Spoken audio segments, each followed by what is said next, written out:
ਸਤਿਨਾਮ। ਵਾਹਿਗੁਰੂ ਜੀ ਕਾ ਖਾਲਸਾ, ਵਾਹਿਗੁਰੂ ਜੀ ਕੀ ਫਤਿਹ। ਸ਼੍ਰੀ ਗੁਰੂ ਗ੍ਰੰਥ ਸਾਹਿਬ ਦੇ ਅੰਗ ਨੰਬਰ 223 ਤੇ ਹੇਠੋਂ ਪੰਜਵੀਂ ਪੰਕਤੀ ਹੈ। ਗੌੜੀ ਮਹੱਲਾ ਪਹਿਲਾ।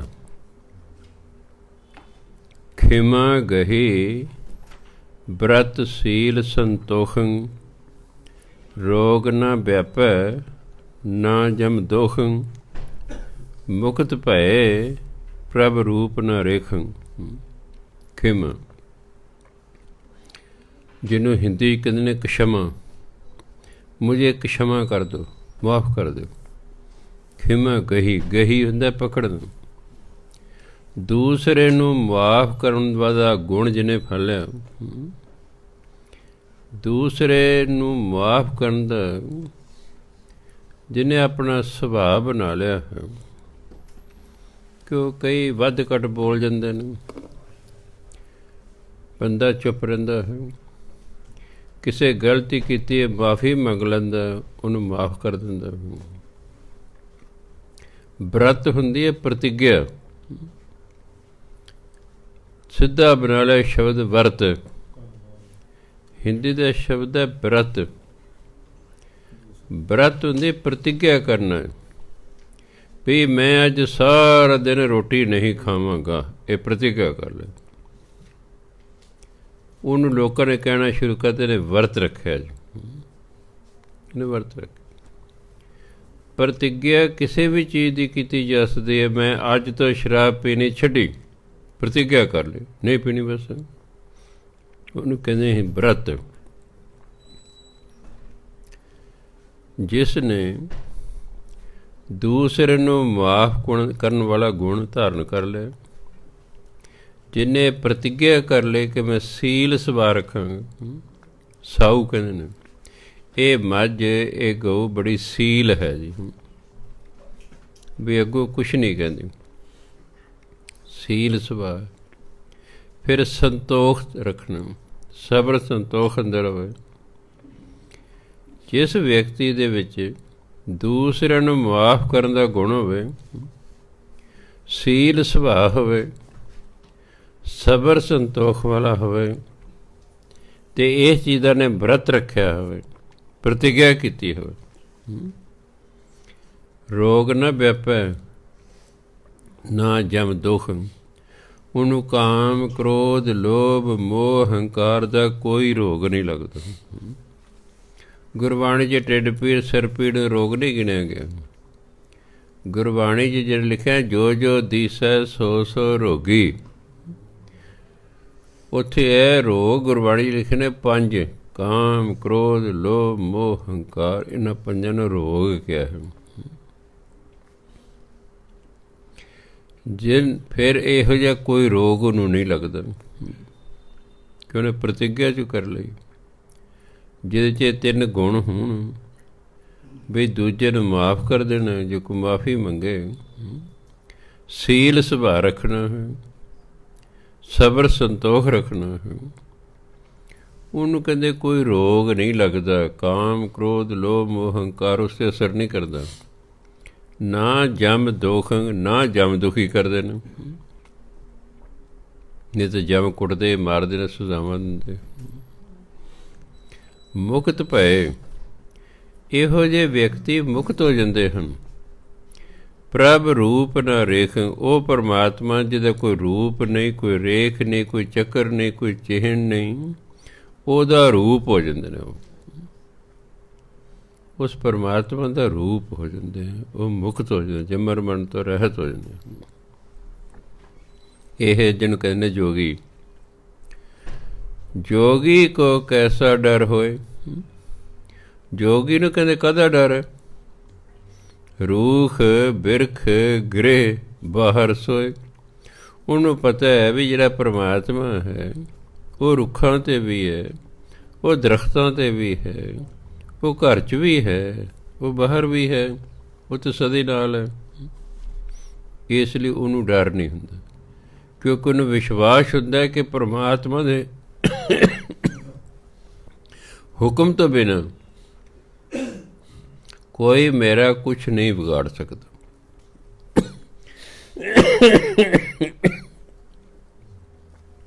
ਕਿਉਂਕਿ ਜੋ ਕੁਛ ਸਾਡੇ ਨਾਲ ਹੋ ਰਿਹਾ ਹੈ ਉਹਦੇ ਹੁਕਮ ਅਨੁਸਾਰ ਹੋ ਰਿਹਾ। ਜਿਹਦਾ ਹੁਕਮ ਹੀ ਨਾ ਹੋਵੇ ਤਾਂ ਕੋਈ ਸਾਡਾ ਕੁਝ ਨਹੀਂ ਵਿਗਾੜ ਸਕਦਾ।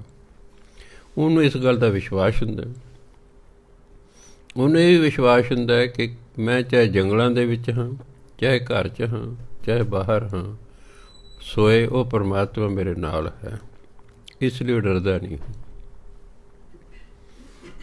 ਅਸੀਂ ਪੜ੍ਹ ਲਿਆ ਹੈ, ਗਿਆਨ ਸਾਨੂੰ ਹੋ ਗਿਆ ਹੈ, ਪਰ ਵਿਸ਼ਵਾਸ ਨਹੀਂ ਹੈ। ਗਿਆਨ ਹੋਣਾ ਹੋਰ ਗੱਲ ਹੈ, ਗਿਆਨ 'ਤੇ 100% ਵਿਸ਼ਵਾਸ ਹੋਣਾ ਹੋਰ ਗੱਲ ਹੈ। ਜੇ ਵਾਕਈ ਵਿਸ਼ਵਾਸ ਹੋ ਜਾਏ ਕਿ ਪਰਮਾਤਮਾ ਦੇ ਹੁਕਮ ਤੋਂ ਬਿਨਾਂ ਸਾਨੂੰ ਕੁਝ ਹੋ ਹੀ ਨਹੀਂ ਸਕਦਾ, ਫਿਰ ਗੱਲ ਖਤਮ ਹੈ। ਫਿਰ ਬੰਦਾ ਨਿਰਭਉ ਨਿਰਵੈਰ ਹੋ ਜਾਂਦਾ। ਨਿਰਭਉ ਜੋਗੀ ਨਿਰੰਜਨ ਧਿਆਵੈ। ਨਿਰੰਜਨ ਪਰਮਾਤਮਾ ਨੂੰ ਕਹਿੰਦੇ ਨੇ। ਸ਼ਬਦੀ ਅਰਥ ਹੈ ਨਿਰਅੰਜਨ। ਅੰਜਨ ਮੈਨੇ ਕਾਲਖ ਹੁੰਦੀ ਹੈ, ਭਾ ਮਾਇਆ। ਨਿਰੰਜਨ ਮਾਇਆ ਦੇ ਪ੍ਰਭਾਵ ਤੋਂ ਨਿਰਲੇਪ, ਭਾ ਪਰਮਾਤਮਾ। ਇਹੋ ਜਿਹੇ ਜੋਗੀ ਹੋ ਜਾਂਦੇ ਨਿਰਭਉ। ਫਿਰ ਨਿਰਭਉ ਜੋਗੀ ਧਿਆਵੈ, ਪਰਮਾਤਮਾ ਨੂੰ ਧਿਆਉਂਦਾ। ਕਿਉਂ? ਉਹਦਾ ਆਲੇ ਦੁਆਲੇ ਡਰ ਚੱਕ ਗਿਆ, ਉਹਦਾ ਧਿਆਨ ਕਿਸੇ ਹੋਰ ਪਾਸੇ ਨੂੰ ਜਾਂਦਾ ਹੀ ਨਹੀਂ। ਉਹਨੂੰ ਪਤਾ ਹੈ ਕਿ ਜਿਹੜੀ ਮੈਂ ਇੱਛਾ ਕਰ ਰਿਹਾ, ਜੇ ਪਰਮਾਤਮਾ ਚਾਹੇਗਾ ਪੂਰੀ ਕਰ ਦੇ, ਨਹੀਂ ਚਾਹੇਗਾ ਤਾਂ ਨਹੀਂ ਪੂਰੀ ਕਰੇਗਾ। ਫਿਰ ਮੈਂ ਚਿੰਤਾ ਨਹੀਂ ਕਰਾਂਗਾ ਫਜ਼ੂਲ ਦੀ, ਕਿ ਜੋ ਕਰਨਾ ਉਹ ਤਾਂ ਉਹ ਨਹੀਂ ਕਰਨਾ। ਇਸ ਲਈ ਉਹ ਨਿਰਭਉ ਹੋ ਜਾਂਦਾ, ਪਰਮਾਤਮਾ ਦਾ ਨਾਮ ਜਪਦਾ ਰਹਿੰਦਾ। ਨਿਰਭਉ ਜੋਗੀ ਨਿਰੰਜਨ ਧਿਆਵੈ। ਇਹਨੂੰ ਨਿਰੰਜਨ ਨਹੀਂ ਬੋਲਣਾ। ਲੋਕਾਂ ਨੇ ਨਾਮ ਆਪਣੇ ਬੱਚਿਆਂ ਦੇ ਨਿਰੰਜਨ ਸਿੰਘ ਰੱਖੇ ਹੁੰਦੇ ਨੇ। ਉਹ ਰਾਰੇ ਨੂੰ ਸਿਆਰੀ ਪਾ ਦਿੰਦੇ, ਕਿਉਂਕਿ ਉਹਨਾਂ ਨੂੰ ਅਰਥ ਤੇ ਆਉਂਦੇ ਕੋਈ ਨਹੀਂ। ਵੀ ਨਿਰੰਜਨ ਨਹੀਂ ਹੁੰਦਾ, ਨਿਰਅੰਜਨ ਹੁੰਦਾ। ਨਿਰਅੰਜਨ ਨੂੰ ਇਕੱਠਾ ਕੀਤਾ, ਨਿਰੰਜਨ ਹੋ ਗਿਆ ਹੈ। ਮਾਇਆ ਤੋਂ ਨਿਰਲੇਪ। ਜੋਗੀ ਨਿਰਭਉ ਹੁੰਦਾ ਅਤੇ ਮਾਇਆ ਤੋਂ ਨਿਰਲੇਪ ਪਰਮਾਤਮਾ ਨੂੰ ਧਿਆਉਂਦਾ ਹੈ। ਆਨ ਦਿਨ ਜਾਗੈ। ਉਹ ਦਿਨ ਰਾਤ ਸੁਚੇਤ ਰਹਿੰਦਾ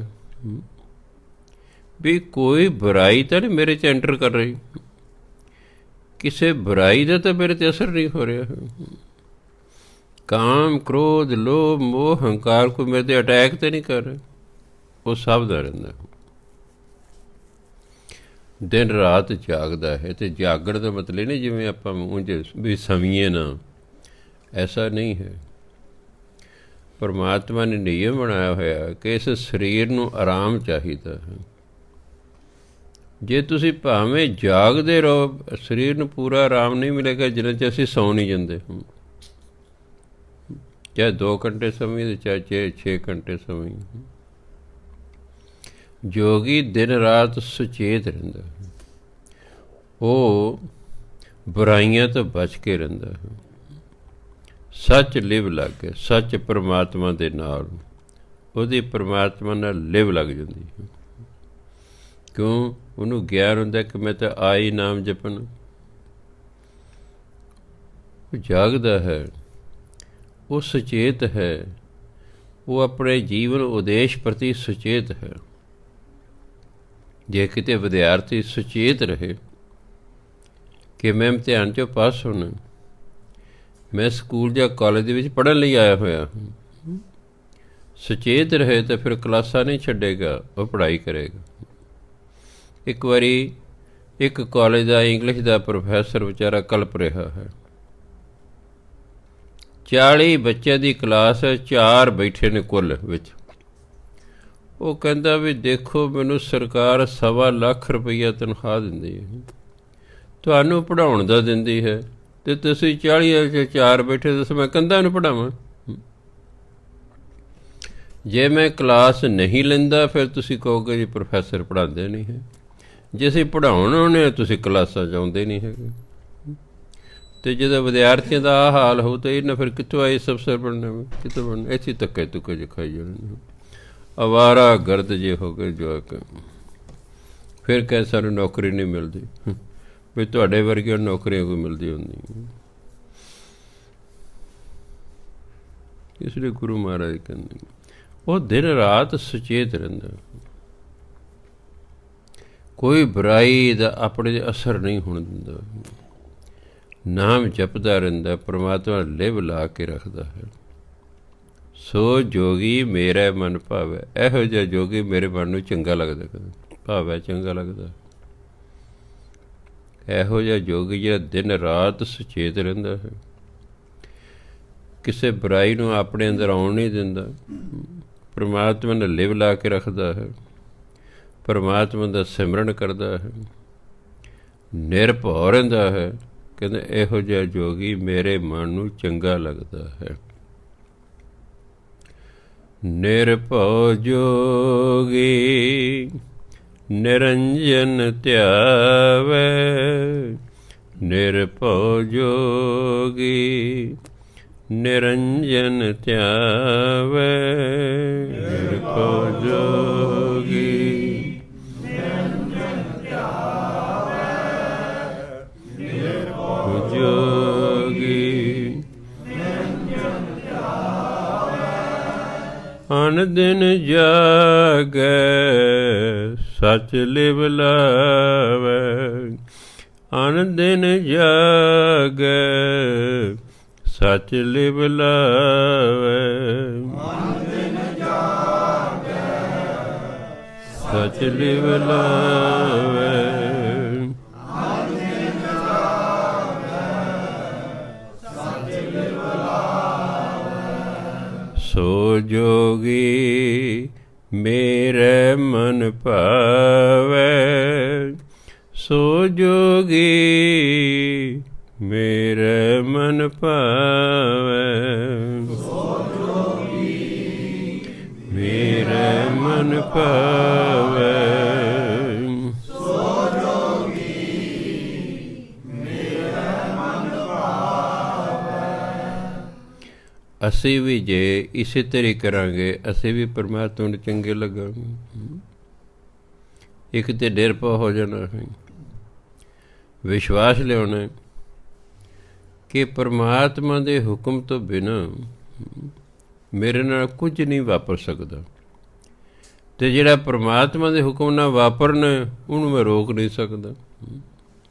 ਇਸ ਲਈ ਉਹ ਨਿਰਭਉ ਹੋ ਜਾਂਦਾ, ਨਾਮ ਜਪਦਾ ਹੈ, ਦਿਨ ਰਾਤ ਸੁਚੇਤ ਰਹਿੰਦਾ ਹੈ ਕਿ ਕਿਸੇ ਬੁਰਾਈ ਦਾ ਮੇਰੇ 'ਤੇ ਅਸਰ ਨਾ ਹੋਵੇ, ਕੋਈ ਮੇਰੇ ਤੋਂ ਬੁਰਾ ਕੰਮ ਨਾ ਹੋ ਜਾਏ। ਪਰਮਾਤਮਾ ਨੇ ਲਿਵ ਲਾ ਕੇ ਭਾਵ ਧਿਆਨ ਨਾਲ ਉਹਦਾ ਸਿਮਰਨ ਕਰਦਾ ਹੈ। ਇਹੋ ਜਿਹਾ ਜੋਗੀ ਫਿਰ ਗੁਰੂ ਮਹਾਰਾਜ ਨੂੰ ਵੀ ਚੰਗਾ ਲੱਗਦਾ। ਪਰ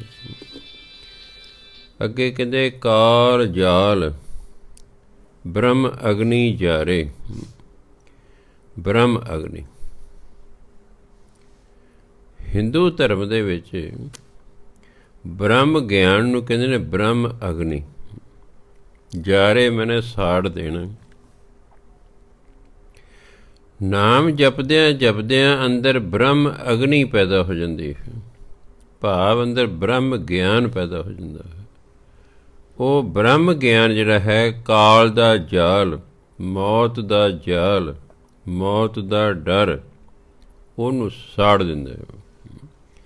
ਬ੍ਰਹਮ ਗਿਆਨ ਹੋ ਜਾਣ ਤੋਂ ਬਾਅਦ ਮੌਤ ਦਾ ਡਰ ਹੀ ਖਤਮ ਹੋ ਜਾਂਦਾ ਹੈ। ਕਿਉਂ? ਉਹਨੂੰ ਅਸਲੀਅਤ ਦਾ ਪਤਾ ਲੱਗ ਜਾਂਦਾ ਹੈ,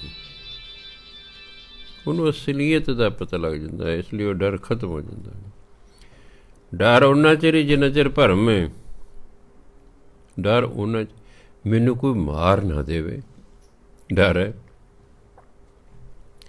ਹਨੇਰੇ 'ਚ ਜਾ ਰਿਹਾ, ਮੈਨੂੰ ਕੋਈ ਲੁੱਟ ਨਾ ਲਵੇ, ਡਰ ਹੈ। ਬ੍ਰਹਮ ਗਿਆਨੀ ਨੂੰ ਵਿਸ਼ਵਾਸ ਹੁੰਦਾ ਕਿ ਉਹਦੇ ਹੁਕਮ ਤੋਂ ਬਿਨਾਂ ਕੋਈ ਲੁੱਟ ਹੀ ਨਹੀਂ ਸਕਦਾ, ਉਹਦੇ ਹੁਕਮ ਤੋਂ ਬਿਨਾਂ ਮੈਨੂੰ ਮਾਰ ਹੀ ਨਹੀਂ ਸਕਦਾ, ਅਤੇ ਜੇ ਉਹਦਾ ਹੁਕਮ ਹੋ ਜਾਣਾ ਤਾਂ ਮੈਂ ਅੱਗੋਂ ਕੁਛ ਕਰ ਨਹੀਂ ਸਕਦਾ। ਉਹਨੂੰ ਵਿਸ਼ਵਾਸ ਹੁੰਦਾ ਸਾਨੂੰ ਗਿਆਨ ਹੈ ਸਿਰਫ। ਸਾਨੂੰ ਗਿਆਨ ਹੈ, ਮੈਨੂੰ ਤੁਹਾਡੇ ਤੋਂ ਪਹਿਲਾਂ ਦਾ ਗਿਆਨ ਹੈ, ਤੁਹਾਨੂੰ ਬਾਅਦ 'ਚ ਹੋ ਗਿਆ ਕਥਾ ਸੁਣਨਗੇ। ਗਿਆਨ ਦਾ ਜਿੰਨਾ ਚਿਰ ਪ੍ਰੈਕਟੀਕਲ ਨਾ ਕੀਤਾ ਜਾਵੇ ਉਹਨਾਂ ਚਿਰ ਨਹੀਂ ਗੱਲ ਬਣਿਆ ਕਰਦੀ। ਔਰਤ ਡਰਦੀ ਰਹਿੰਦੀ ਹੈ। ਕੁੜੀ ਆਉਂਦੀ ਰਾਤ ਨੂੰ ਰੌਲ ਲਾਉਣ, ਮੈਂ ਤੂੰ ਸਕੂਟਰ ਸਕਾਟਰ ਨੇ ਕੁਛ ਸਿੱਖਿਆ ਨਹੀਂ ਜੀ।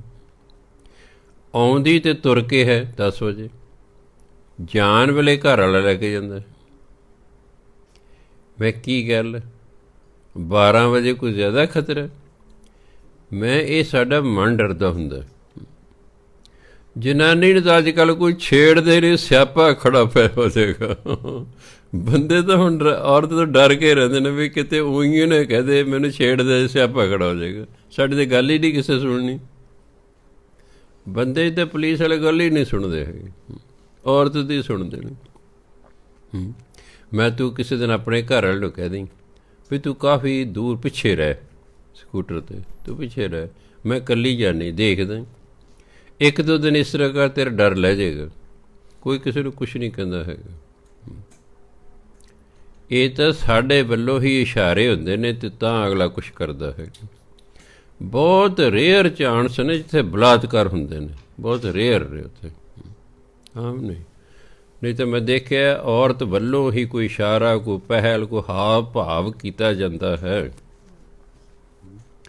ਪਹਿਲਾਂ ਲੜਕੀ ਕੇ ਸਾਡੇ ਕੋਲ ਆ ਜਾਣਾ, ਇਹ ਮੈਨੂੰ ਜੀ ਕੁਛ ਕਹਿੰਦਾ ਹੈ ਜੀ, ਅਸੀਂ ਆ ਨਾ ਪੁੱਛਣਾ ਤਾਂ ਨਾ 2-4 ਰਖੜੇ ਮੁੰਡੇ ਦੇ ਲਾ ਦੇਣੇ। ਇੱਕ ਦਿਨ ਇੱਕ ਲੜਕੀ ਮੇਰੇ ਕੋਲ ਆਈ +2 ਦੀ, ਕਹਿੰਦੇ ਸਰ ਜੀ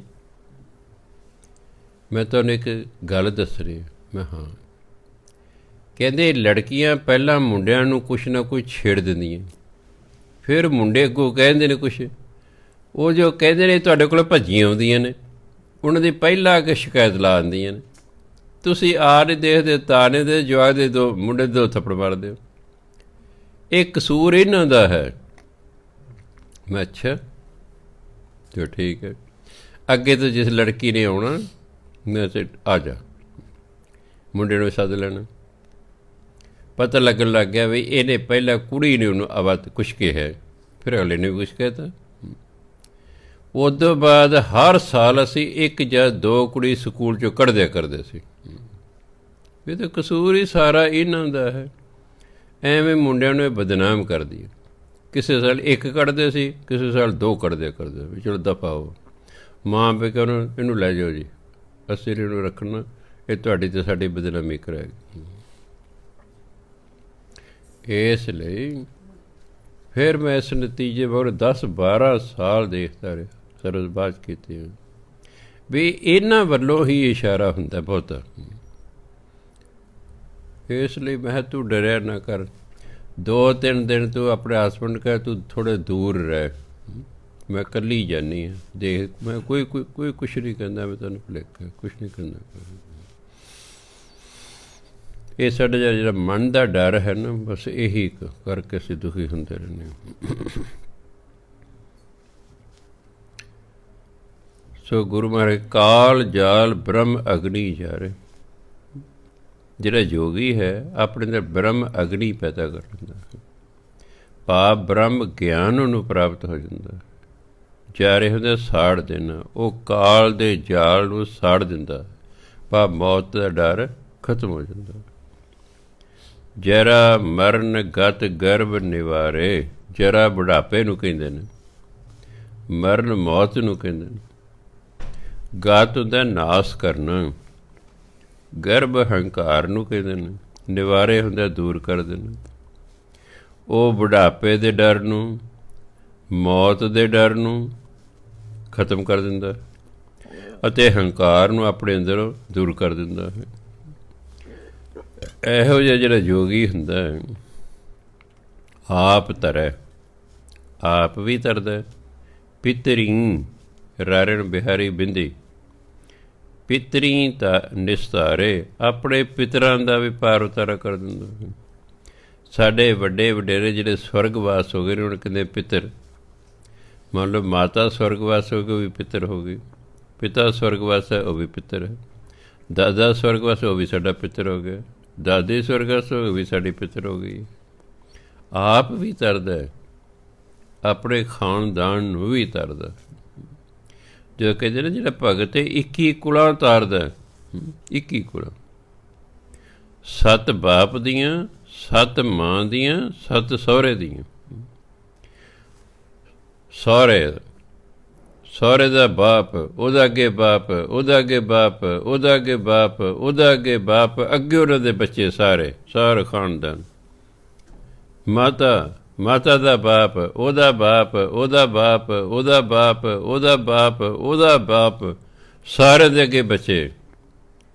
ਇਸੇ ਤਰ੍ਹਾਂ ਪਿਤਾ, ਦਾਦਾ, ਪੜਦਾਦਾ, ਨਗੜ ਦਾਦਾ, ਉੱਪਰ ਜੋ ਹੈ ਉਹਨਾਂ ਦੇ ਅੱਗੇ ਸਾਰੇ ਬੱਚੇ। 21 ਜਿਹੜੇ ਕੁਲਾਂ ਤਾਰ ਦਿੰਦਾ, ਜਿਹੜੇ ਪਿੱਤਰ ਹੋ ਚੁੱਕੇ ਨੇ। ਆਪ ਤਰਦਾ, ਆਪਣੇ ਪਿੱਤਰਾਂ ਨੂੰ ਵੀ ਤਰਦਾ ਹੈ। ਕਿਉਂ?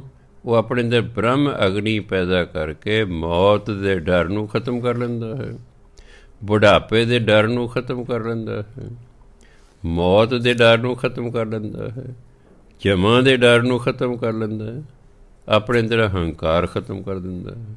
ਇਸ ਤਰ੍ਹਾਂ ਆਪ ਵੀ ਤਰਦਾ, ਆਪਣੇ ਪਿੱਤਰਾਂ ਨੂੰ ਵੀ ਤਾਰਦਾ ਹੈ। ਕਾਲ ਜਾਲ ਬ੍ਰਹਮ ਅਗਨੀ ਜਾਰੇ, ਕਾਲ ਜਾਲ ਬ੍ਰਹਮ ਅਗਨੀ ਜਾਰੇ, ਕਾਲ ਜਾਲ ਬ੍ਰਹਮ ਅਗਨੀ ਜਾਰੇ, ਕਾਲ ਜਾਲ ਬ੍ਰਹਮ ਅਗਨੀ ਜਾਰੇ। ਜਰਾ ਮਰਨ ਗਤ ਗਰਭ ਨਿਵਾਰੇ, ਜਰਾ ਮਰਨ ਗਤ ਗਰਭ ਨਿਵਾਰੇ, ਜਰਾ ਮਰਨ ਗਤ ਗਰਭ ਨਿਵਾਰੇ, ਜਰਾ ਮਰਨ ਗਤ ਗਰਭ ਨਿਵਾਰੇ। ਆਪ ਤਰੈ ਪਿਤਰੀ ਨਿਸਤਾਰੇ, ਆਪ ਤਰੈ ਪਿਤਰੀ ਨਿਸਤਾਰੇ, ਆਪ ਤਰੈ ਪਿਤਰੀ ਨਿਸਤਾਰੇ, ਆਪ ਤਰੈ ਪਿਤਰੀ ਨਿਸਤਾਰੇ। ਤਾਂ ਹੀ ਕਹਿੰਦੇ ਨੇ ਜਿਹੜਾ ਨਾਮ ਜਪਦਾ, ਦੇਖੋ ਕਦੇ ਜਿਨੀ ਨਾਮ ਧਿਆਇਆ ਗਏ ਮਸ਼ੱਕਤ ਘਾਲ, ਨਾਨਕ ਤੇ ਮੁਖ ਉਜਲੇ ਕੀਤੀ ਛੁੱਟੀ ਨਾਲ। ਉਹ ਆਪ ਨਾਮ ਜਪਦਾ, ਬਾਕੀ ਦੇ ਕਿੰਨਿਆਂ ਦਾ ਹੀ ਉਹਦੇ ਕਾਰਨ ਭਲਾ ਹੋ ਜਾਂਦਾ। ਸਤਿਗੁਰ ਸੇਵੇ ਸੋ ਜੋਗੀ ਹੋਏ। ਜਿਹੜਾ ਗੁਰੂ ਦੀ ਸੇਵਾ ਕਰਦਾ ਕਹਿੰਦੇ ਉਹ ਜੋਗੀ ਹੁੰਦਾ। ਜੋਗੀ ਦਾ ਸ਼ਬਦੀ ਅਰਥ ਹਿੰਦੀ 'ਚ ਹਿੰਦੀ ਕਹਿੰਦੇ ਨੇ ਯੋਗੀ, ਯਈਏ ਨਾਲ। ਯੋਗੀ ਦਾ ਮਤਲਬ ਹੈ ਜਿਹੜਾ ਪਰਮਾਤਮਾ ਨਾਲ ਜੁੜਿਆ ਹੋਇਆ ਹੈ, ਉਹਨੂੰ ਹਿੰਦੀ ਕਹਿੰਦੇ ਨੇ ਯੋਗੀ। ਉਸ ਤੋਂ ਆਪਾਂ ਬਣਾ ਲਿਆ ਜੋਗੀ। ਲੋਕ ਜੋਗੀ ਉਸ ਨੂੰ ਸਮਝਦੇ ਨੇ ਜਿਹਨੇ ਜੋਗੀ ਰੰਗ ਦੇ ਕੱਪੜੇ ਪਾਏ ਹਨ। ਆ ਜਿਹਾ ਜੋਗੀ ਹੈ ਨੇ ਗਲੀ 'ਚ ਮੰਗਣ। ਜਿਹੜਾ ਗੁਰੂ ਦੀ ਸੇਵਾ ਕਰਦਾ ਕਦੇ ਉਹ ਜੋਗੀ ਹੁੰਦਾ ਹੈ। ਭੈ ਰਚ ਰਹੇ, ਭੈ ਮੈਨੇ ਡਰ, ਉਹ ਪਰਮਾਤਮਾ ਦੇ ਡਰ 'ਚ ਰਹਿੰਦਾ ਹੈ। ਸ਼ਾਇਦ ਬਾਣੀ ਕਹਿੰਦੇ ਜਿਹੜਾ ਪਰਮਾਤਮਾ ਤੋਂ ਡਰਦਾ ਉਹ ਸੰਸਾਰ ਤੋਂ ਨਹੀਂ ਡਰਦਾ, ਅਤੇ ਜਿਹੜਾ ਪਰਮਾਤਮਾ ਤੋਂ ਨਹੀਂ ਡਰਦਾ ਉਹ ਸੰਸਾਰ ਤੋਂ ਡਰਦਾ। ਜਿੰਨੇ ਸਾਡੇ ਭਗਤ ਹੋਏ, ਜਿੰਨੇ ਸ਼ਹੀਦ ਹੋਏ, ਜੋ ਵੀ ਹੋਏ, ਉਹ ਪਰਮਾਤਮਾ ਤੋਂ ਡਰਦੇ ਸੀ, ਹੋਰ ਕਿਸ ਤੋਂ ਨਹੀਂ ਸੀ ਡਰਦੇ। ਕਿਸੇ ਨੂੰ ਕੋਈ ਡਰਾ ਹੀ ਨਹੀਂ ਸਕੇ। ਮਾਰ ਤਾਂ ਦਿੱਤਾ ਉਹਨਾਂ ਨੇ ਤਸੀਹੇ ਦੇ ਦੇ ਕੇ। ਡਰਨ ਦਾ ਮਤਲਬ ਹੈ ਵੀ ਨਾ ਜੀ ਮੈਨੂੰ ਮਾਰਨਾ। ਜਿਹੋ ਜਿਹੀ ਤੁਸੀਂ ਭਜਨ ਬੰਦਗੀ ਕਰੋਗੇ, ਸਮਾਂ ਪਾ ਕੇ ਤੁਸੀਂ ਉਹੋ ਜਿਹੀ ਹੋ ਜਾਓਗੇ। ਵਾਹਿਗੁਰੂ ਵਾਹਿਗੁਰੂ ਵਾਹਿਗੁਰੂ ਕਰਦਾ ਕਰਦਾ ਬੰਦਾ ਇੱਕ ਦਿਨ ਵਾਹਿਗੁਰੂ ਆਪ ਹੀ ਹੋ ਜਾਂਦਾ, ਆਪ ਹੀ ਉਹਦਾ ਰੂਪ ਹੋ ਜਾਂਦਾ। ਭਾਈ ਲਹਿਣਾ ਜੀ ਨੇ ਗੁਰੂ ਨਾਨਕ ਦੇਵ ਦੀ ਸੇਵਾ ਕੀਤੀ, ਆਪ ਗੁਰੂ ਨਾਨਕ ਹੋ ਗਏ। ਗੁਰੂ ਅਮਰਦਾਸ ਮਹਾਰਾਜ ਨੇ ਭਾਈ ਲਹਿਣਾ ਜੀ ਦੀ ਸੇਵਾ ਕੀਤੀ। ਉਹ ਭਾਈ ਲਹਿਣਾ ਗੁਰੂ ਅੰਗਦ ਦੇਵ ਦਾ ਰੂਪ ਹੋ ਗਏ। ਜਿਹਦੀ ਤੁਸੀਂ ਸੇਵਾ ਸੱਚੇ ਦਿਲੋਂ ਕਰਦੇ ਰਹੋਗੇ, ਇੱਕ ਦਿਨ ਤੁਸੀਂ ਉਹਦੇ ਵਰਗੇ ਹੋ ਜਾਓਗੇ। ਵਰਗੇ ਤੋਂ ਮਤਲਬ ਇਹ ਨਹੀਂ ਕੋਈ ਉਹਦੀ ਸ਼ਕਲ ਸੂਰਤ ਤੁਹਾਡੀ ਉਹੋ ਜਿਹੀ ਹੋ ਜਾਏਗੀ, ਨਹੀਂ, ਸਾਡੇ 'ਚ ਉਹਦੇ ਵਾਲੇ ਗੁਣ ਪੈਦਾ ਹੋ ਜਾਣਗੇ। ਇਸ ਲਈ ਜਦੋਂ ਆਪਾਂ ਸਿਮਰਨ ਕਰਦੇ ਹਾਂ, ਵਾਹਿਗੁਰੂ ਵਾਹਿਗੁਰੂ ਵਾਹਿਗੁਰੂ ਕਰਦੇ ਹਾਂ, ਤਾਂ ਸਾਡੇ 'ਚ ਵਾਹਿਗੁਰੂ ਵਾਲੇ ਗੁਣ ਪੈਦਾ ਹੋ ਜਾਂਦੇ ਨੇ। ਜਦੋਂ ਵਾਹਿਗੁਰੂ ਦੇ ਗੁਣ ਅਤੇ ਸਾਡੇ ਗੁਣ ਆਪਸ 'ਚ ਮੇਲ ਖਾਣਗੇ, ਸਾਡੀ ਬਣ ਆ ਜਾਏਗੀ। ਹੁਣ ਪਰਮਾਤਮਾ ਨਾਲ ਸਾਡੀ ਬਣਦੀ ਕਿਉਂ ਨਹੀਂ ਹੈ? ਉਹ ਗੁਣਾਂ ਵਾਲਾ ਹੈ, ਸਾਡੇ 'ਚ ਔਗਣ ਨੇ, ਸਾਡੇ 'ਚ ਔਗਣ ਨੇ। ਅਸੀਂ ਝੂਠੇ ਹਾਂ, ਉਹ ਸੁੱਚਾ ਹੈ, ਇਸ ਮੇਲ ਨਹੀਂ ਹੈਗਾ। ਉਹ ਕਹਿੰਦਾ ਵੀ ਤੁਸੀਂ ਮੇਰਾ ਨਾਮ ਜਪੀ ਜਾਓ, ਤੁਸੀਂ ਮੇਰੇ ਵਰਗੇ ਹੋ ਜਾਓਗੇ। ਤਾਂ ਕਹਿੰਦੇ ਜੈਸਾ ਸੇਵੈ ਤੈਸੋ ਹੋਏ। ਜਿਹੋ ਜਿਹੇ ਦੀ ਤੁਸੀਂ ਸੇਵਾ ਕਰੋਗੇ, ਜਿਹੋ ਜਿਹਦਾ ਤੁਸੀਂ ਸਿਮਰਨ ਕਰੋਗੇ, ਉਹੋ ਜਿਹੇ ਸਮਾਂ ਪਾ ਕੇ ਹੋ ਜਾਓਗੇ। ਹੁਣ ਜੋਗੀ ਜਿਹੜਾ ਹੈ ਗੁਰੂ ਦੀ ਸੇਵਾ ਕਰਦਾ ਹੈ, ਅਤੇ ਗੁਰੂ ਮਹਾਰਾਜ ਆਪ ਮੁਕਤ ਨੇ, ਇਸ ਲਈ ਉਹ ਜੋਗੀ ਵੀ ਸਮਾਂ ਪਾ ਕੇ ਮੁਕਤ ਹੋ ਜਾਂਦਾ। ਗੁਰੂ ਮਹਾਰਾਜ ਪਰਮਾਤਮਾ ਦੇ ਭੈ 'ਚ ਰਹਿੰਦੇ ਨੇ, ਉਹ ਸੰਸਾਰ ਦੇ ਕਿਸੇ ਬੰਦੇ ਤੋਂ ਨਹੀਂ ਡਰਦੇ। ਪੰਚਮ ਪਾਤਸ਼ਾਹ ਨੂੰ ਕਿਤਨੇ ਤਸੀਹੇ ਦਿੱਤੇ ਡਰਾਉਣ ਲਈ, ਵੀ ਜੇ ਡਰ ਗਏ ਫਿਰ ਮੁਸਲਮਾਨ ਹੋ ਜਾਣਗੇ। ਨਹੀਂ, ਉਹ ਪਰਮਾਤਮਾ ਦੇ ਭੈ 'ਚ ਰਹੇ, ਜਹਾਂਗੀਰ ਦੇ ਭੈ 'ਚ ਨਹੀਂ ਹੋਏ। ਜਿਹੜਾ ਪਰਮਾਤਮਾ ਦੇ ਡਰ 'ਚ ਰਹਿੰਦਾ ਹੈ, ਉਹ ਸੰਸਾਰ ਤੋਂ ਨਹੀਂ ਡਰਦਾ। ਜੈਸਾ ਸੇਵੈ ਤੈਸੋ, ਜਿਹੋ ਜਿਹੀ ਸੇਵਾ ਕੋਈ ਕਰਦਾ ਹੈ, ਹੌਲਾ ਹੌਲੀ ਉਹੋ ਜਿਹਾ ਹੋ ਜਾਂਦਾ। ਦੂਜੇ ਦਾ ਅਰਥ ਹੈ ਵੀ ਜਿਹੋ ਜਿਹੇ ਨੂੰ ਤੁਸੀਂ ਯਾਦ ਕਰਦੇ ਰਹੋਗੇ, ਸਮਾਂ ਪਾ ਕੇ ਉਹੋ ਜਿਹੇ ਹੋ ਜਾਵੋਗੇ। ਹੀਰ ਕਹਿੰਦੇ ਰਾਂਝਾ ਰਾਂਝਾ ਕਰਦੀ ਨੀ ਮੈਂ ਆਪੇ ਰਾਂਝਾ ਹੋਈ, ਸੱਦੋ ਨੀ ਮੈਨੂੰ ਧੀਦੋ ਰਾਂਝਾ, ਹੀਰ ਨ ਆਖੇ ਕੋਈ। ਮੈਂ ਕਹਿੰਦਾ ਰਾਂਝੇ ਨੂੰ ਯਾਦ ਕਰਦੀ ਕਰਦੀ ਨਾ ਮੈਂ ਤਾਂ ਆਪ ਹੀ ਰਾਂਝਾ ਹੋ ਗਈ, ਉਹਦਾ ਰੂਪ ਹੋ ਗਈ। ਇਹ ਮੈਂ ਗਿਆਨੀ ਵੇਲੇ ਪੜ੍ਹਿਆ। ਜਦੋਂ ਬਾਣੀ ਮੈਂ ਪੜ੍ਹੀ ਜੈਸਾ ਸੇਵੈ ਤੈਸੋ ਹੋਏ, ਮੈਂ ਠੀਕ ਹੈ, ਉਹ ਹੋ ਗਈ ਹੋਣੀ, ਉਹ ਹੋ ਗਈ ਹੋਣੀ। ਜਦ ਕਿ ਮੈਂ ਰਾਂਝਾ ਰਾਂਝਾ ਕਰਦੀ ਨੀ ਮੈਂ ਆਪੇ ਰਾਂਝਾ ਹੋਈ, ਉਹਦੇ ਰੂਪ ਹੋ ਗਿਆ, ਹੋ ਜਾਂਦਾ ਇਸ ਤਰ੍ਹਾਂ।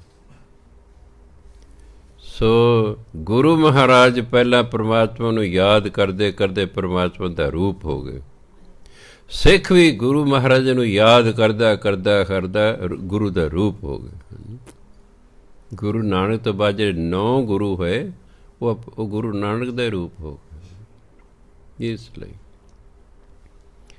ਗੁਰੂ ਮਹਾਰਾਜ ਕਹਿੰਦੇ ਸਤਿਗੁਰ ਸੇਵੇ ਸੋ ਜੋਗੀ ਹੋਏ, ਸਤਿਗੁਰ ਸੇਵੇ ਸੋ ਜੋਗੀ ਹੋਏ, ਸਤਿਗੁਰ ਸੇਵੇ ਸੋ ਜੋਗੀ ਹੋਏ, ਸਤਿਗੁਰ ਸੇਵੇ ਸੋ ਜੋਗੀ ਹੋਏ। ਭੈ ਰਚ ਰਹੈ ਸੋ ਨਿਰਭਉ ਹੋਏ, ਭੈ ਰਚ ਰਹੈ ਸੋ ਨਿਰਭਉ ਹੋਏ, ਭੈ ਰਚ ਰਹੈ ਸੋ ਨਿਰਭਉ ਹੋਏ, ਭੈ ਰਚ ਰਹੈ ਸੋ ਨਿਰਭਉ ਹੋਏ। ਜੈਸਾ ਸੇਵੈ ਤੈਸੋ ਹੋਏ, ਜੈਸਾ ਸੇਵੈ ਤੈਸੋ ਹੋਏ, ਜੈਸਾ ਸੇਵੈ ਤੈਸੋ ਹੋਏ, ਜੈਸਾ ਸੇਵੈ ਤੈਸੋ ਹੋਏ। ਬਸ ਯਾਦ ਰੱਖਣਾ, ਕਿਉਂਕਿ ਜਿੰਨਾ 'ਚ ਅਸੀਂ ਰੱਬ ਦਾ ਰੂਪ ਨਹੀਂ ਹੋ ਜਾਂਦੇ, ਉਹਨਾਂ ਚਿਰ ਉਹਦੇ ਨਾਲ ਸਾਡਾ ਮੇਲ ਨਹੀਂ ਹੋ ਸਕਦਾ। ਅਤੇ ਉਹਦੇ ਨਾਲ ਮੇਲ ਲਈ ਜ਼ਰੂਰੀ ਹੈ ਉਹਦਾ ਨਾਮ ਜਪੀ ਜਾਣਾ। ਜਿਹੜੇ ਉਹਦੇ 'ਚ ਗੁਣ ਨੇ ਉਹ ਸਾਡੇ 'ਚ ਪੈਦਾ ਹੋ ਜਾਣਗੇ ਬਸ। ਕਿਉਂਕਿ ਨਾਮ ਦੇ ਵਿੱਚ ਨਾਮੀ ਵਾਲੇ ਸਾਰੇ ਗੁਣ ਹੁੰਦੇ ਨੇ। ਵਾਹਿਗੁਰੂ ਨਾਮ ਹੈ ਨਾ, ਵਾਹਿਗੁਰੂ ਦੇ ਵਿੱਚ ਵਾਹਿਗੁਰੂ ਵਾਲੇ ਗੁਣ ਨੇ।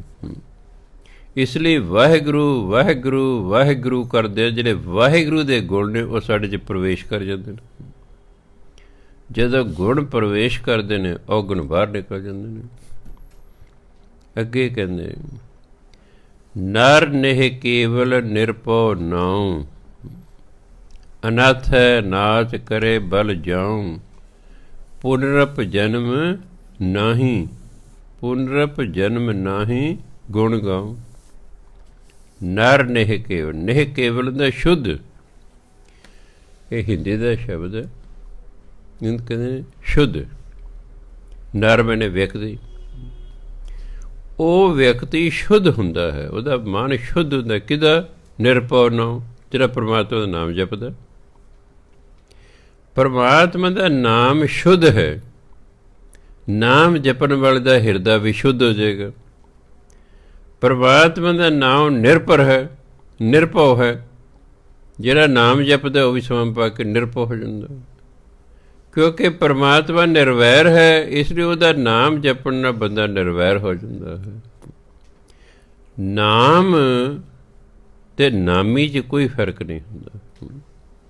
ਨਾਮੀ ਦਾ ਅਸੀਂ ਨਾਮ ਜਪਦੇ, ਬਸ ਕੋਈ ਰਾਮ ਰਾਮ ਕਹਿੰਦਾ, ਕੋਈ ਅੱਲਾ ਅੱਲਾ ਕਹਿੰਦਾ, ਅੱਡ ਨਾਮ ਰੱਖ ਲੈ ਪਰਮਾਤਮਾ ਦਾ। ਸਿੱਖ ਧਰਮ 'ਚ ਉਹਨੂੰ ਵਾਹਿਗੁਰੂ ਕਹਿੰਦੇ ਨੇ। ਨਰ ਨੇਹ ਕੇਵਲ ਨਿਰਭਉ ਨਾਉ, ਜਿਹੜਾ ਪਰਮਾਤਮਾ ਦਾ ਨਾਮ ਜਪਦਾ ਉਹ ਜਿਹੜਾ ਨਰ ਵਿਅਕਤੀ ਹੈ ਨੇਹ ਕੇਵਲ ਸ਼ੁੱਧ ਹੋ ਜਾਂਦਾ। ਅਨਾਥ ਹੈ ਨਾਚ ਕਰੇ, ਉਹ 'ਚ ਇੰਨੀ ਸਮਰੱਥਾ ਪੈ ਜਾਂਦੀ ਕਿ ਜਿਹੜੇ ਵਿਚਾਰੇ ਅਨਾਥ ਹਨ ਉਹਨਾਂ ਨੂੰ ਨਾਚ ਵਾਲਾ ਬਣਾਉਂਦਾ, ਉਹਨੂੰ ਮਾਲਕ ਵਾਲਾ ਬਣਾਉਂਦਾ। ਬਲ ਜਾਉ, ਇਸ ਲਈ ਮੈਂ ਇਹੋ ਜਿਹੇ ਤੋਂ ਬਲਿਹਾਰ ਜਾਂਦਾ। ਪੁਨਰਪ ਜਨਮ ਨਾਹੀ ਗੁਣ ਗਾਓ, ਜਿਹੜਾ ਪਰਮਾਤਮਾ ਦੇ ਗੁਣ ਗਾਉਂਦਾ ਪੁਨਰਪ ਹੁੰਦਾ ਦੁਬਾਰਾ, ਉਹਦਾ ਦੁਬਾਰਾ ਜਨਮ ਹੀ ਨਹੀਂ ਹੁੰਦਾ। ਪੁਨਰਪ ਹਿੰਦੀ ਦਾ ਸ਼ਬਦ ਹੈ। ਪੁਨਰਪ ਜਨਮ ਨਾਹੀ, ਨਾਹੀ ਤੇ ਜਾ ਕੇ ਰੁਕਣਾ। ਜੇ ਪੁਨਰਪ ਜਨਮ ਨਾਹੀ ਗੁਣ ਗਾਓ, ਜੇ ਤੁਸੀਂ ਗੁਣ ਨਹੀਂ ਗਾਓਗੇ ਤੁਹਾਡਾ ਦੁਬਾਰਾ ਜਨਮ ਹੋਏਗਾ। ਪੁਨਰਪ ਜਨਮ ਨਾਹੀ ਗੁਣ ਗਾਓ, ਜੇ ਤੁਸੀਂ ਗੁਣ ਗਾਓਗੇ ਤੁਹਾਡਾ ਦੁਬਾਰਾ ਜਨਮ ਨਹੀਂ ਹੋਵੇਗਾ। ਅਸੀਂ ਇਹ ਫਿਰ ਦੇਖਣਾ ਹੈ ਕਿ ਸ਼ਬਦ ਦੇ ਅਨੁਸਾਰ ਕੀ ਭਾਵਨਾ, ਕਿੱਥੇ ਰੁਕਣਾ ਅਸੀਂ। ਸ਼ਬਦ ਕਹਿੰਦਾ ਵੀ ਜਿਹੜਾ ਨਾਮ ਜਪਦਾ ਹੈ ਉਹ ਸ਼ੁੱਧ ਹੋ ਜਾਂਦਾ ਹੈ। ਸ਼ਬਦ ਦੀ ਮਹਿਮਾ ਦੱਸੀ ਕਿ ਇਸ ਲਈ ਪੁਨਰਪ ਜਨਮ ਨਾਹੀ ਗੁਣ ਗਾਓ, ਗੁਣ ਗਾਉਣ ਨਾਲ ਦੁਬਾਰਾ ਜਨਮ ਹੀ ਨਹੀਂ ਹੁੰਦਾ। ਅੰਤਰ ਬਾਹਰ ਏਕੋ ਜਾਣੇ, ਗੁਰ ਕੈ ਸ਼ਬਦੇ ਆਪ ਪਛਾਣੇ, ਸਾਚੈ ਸ਼ਬਦ ਦਰ ਨਿਸ਼ਾਨ। ਅੰਤਰ ਬਾਹਰ ਏਕੋ ਜਾਣ, ਜਿਹੜਾ ਪਰਮਾਤਮਾ ਨੂੰ ਅੰਦਰ ਵੀ ਤੇ ਬਾਹਰ ਵੀ ਜਾਣਦਾ ਹੈ ਕਿ ਪਰਮਾਤਮਾ ਸਾਡੇ ਅੰਦਰ ਵੀ ਹੈ, ਪਰਮਾਤਮਾ ਸਾਡੇ ਬਾਹਰ ਵੀ ਹੈ। ਗੁਰ ਕੈ ਸ਼ਬਦੇ ਆਪ ਪਛਾਣ, ਤੇ ਗੁਰੂ ਦੇ ਸ਼ਬਦ ਰਾਹੀਂ, ਜਿਹੜਾ ਗੁਰੂ ਨੇ ਸਾਨੂੰ ਗੁਰਮੰਤਰ ਦਿੱਤਾ ਹੈ, ਇਹਦਾ ਜਾਪ ਕਰਦਿਆਂ ਕਰਦਿਆਂ ਕਰਦਿਆਂ ਕਰਦਿਆਂ ਆਪਣਾ ਗਿਆਨ ਦੇ ਮੈਂ ਕੌਣ ਹਾਂ, ਆਪਣਾ ਗਿਆਨ ਹੋ ਜਾਂਦਾ ਕਿ ਮੈਂ ਕੌਣ ਹਾਂ, ਮੈਂ ਕਿਉਂ ਪੈਦਾ ਹੋਇਆ ਹਾਂ, ਮੇਰੇ ਮਨੁੱਖ ਜੀਵਨ ਦਾ ਕੀ ਪ੍ਰਯੋਜਨ ਹੈ, ਉਹਨੂੰ ਗਿਆਨ ਹੋ ਜਾਂਦਾ ਹੈ ਕਿ ਮੈਂ ਤੇ ਰੱਬ ਰੂਪ ਹਾਂ। ਨਾਮ ਜਪਦਿਆਂ ਜਪਦਿਆਂ ਜੈਸਾ ਸੇਵੈ ਤੈਸੋ ਹੋਏ, ਹੈ ਕਿ ਨਹੀਂ। ਗੁਰੂ ਦਾ ਨਾਮ ਜਪਦਿਆਂ ਜਪ, ਜਿਹੜਾ ਗੁਰੂ ਨੇ ਸਾਨੂੰ ਸ਼ਬਦ ਦਿੱਤਾ ਗੁਰਮੰਤਰ, ਗੁਰਮੰਤਰ ਦਾ ਜਾਪ ਕਰਦਿਆਂ ਕਰਦਿਆਂ ਬੰਦਾ ਰੱਬ ਰੂਪ ਹੋ ਜਾਂਦਾ ਹੈ। ਉਹਨੂੰ ਪਤਾ ਲੱਗਦਾ ਵੀ ਉਹ ਮੈਂ ਕੋਈ ਸਧਾਰਨ ਵਿਅਕਤੀ ਨਹੀਂ ਹਾਂ, ਮੈਂ ਤੇ ਰੱਬ ਰੂਪ ਹਾਂ, ਮੈਂ ਤੇ ਰੱਬ ਹਾਂ। ਜਿਵੇਂ ਪਰਮਾਤਮਾ ਬੇਅੰਤ ਸ਼ਕਤੀਆਂ ਦਾ ਮਾਲਕ ਹੋ ਜਾਂਦਾ ਹੈ, ਇਸ ਤਰ੍ਹਾਂ ਉਸ ਬੰਦੇ ਕੋਲ ਵੀ ਸਿੱਧੀਆਂ ਪ੍ਰਾਪਤ ਹੋਦੀ, ਬੇਅੰਤ ਸ਼ਕਤੀ ਦਾ ਮਾਲਕ ਹੋ ਜਾਂਦਾ ਹੈ। ਸਿੱਧੀ ਦੀ ਤਾਕਤ ਨਾਲ ਹੀ ਕਿਹਾ ਨਾ ਪਹਾੜ ਨੂੰ, ਐ ਪਰਬਤ ਰੁਕ ਜਾਓ, ਤੇ ਪਹਾੜ ਰੁਕ ਗਿਆ ਹੈ। ऐ पर्वत अगर तुमने गिरना तो गिर जाओ, पहाड़ चढ़ाम करके डिग पिया। और काहदे नाल रोकता?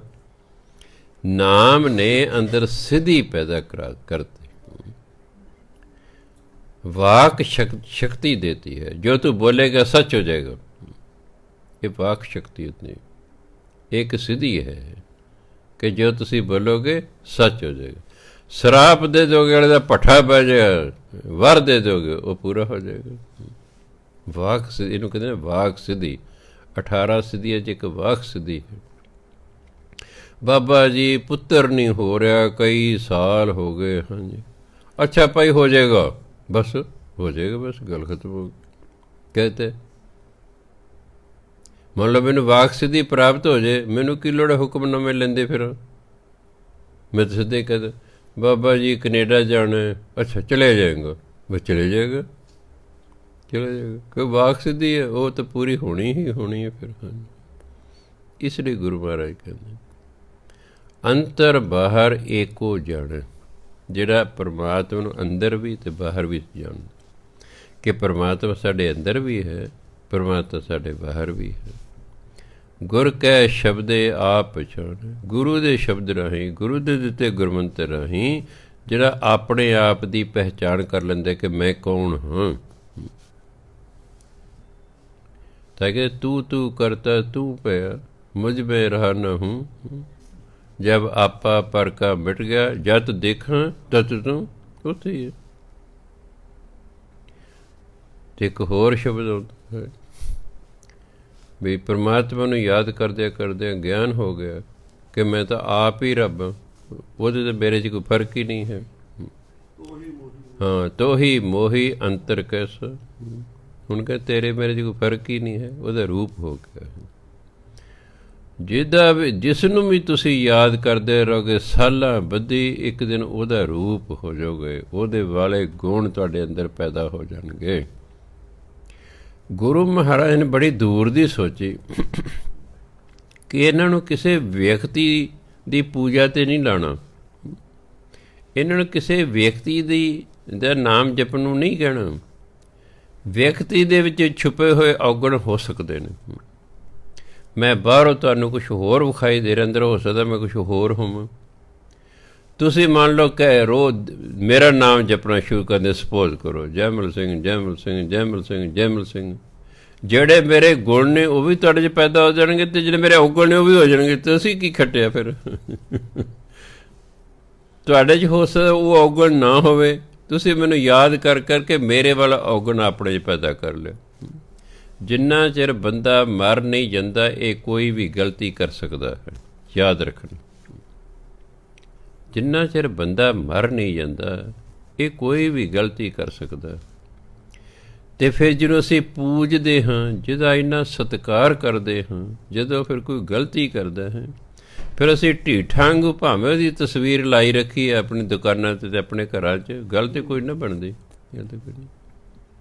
ਮੈਂ ਕਈ ਥਾਵਾਂ 'ਤੇ ਜਾਂਦਾ, ਜਿੰਨਾ ਸਾਧਾਂ ਨੂੰ ਇਸ ਵੇਲੇ ਜੇਲ੍ਹ ਹੋਈ ਹੈ, ਕਈ ਉਹਨਾਂ ਦੀ ਫੋਟੋ ਲਾ ਰੱਖੀ, ਅਜੇ ਵੀ ਲਾ ਰੱਖੀਆਂ ਨੇ, ਅਜੇ ਵੀ ਲਾ ਰੱਖੀਆਂ।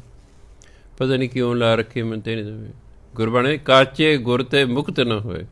ਜਿਹੜਾ ਆਪ ਹੀ ਕੱਚਾ ਤੁਹਾਨੂੰ ਕਿੱਥੋਂ ਮੁਕਤ ਕਰੇਗਾ? ਕਿੱਥੋਂ ਕਰੇਗਾ ਮੁਕਤ?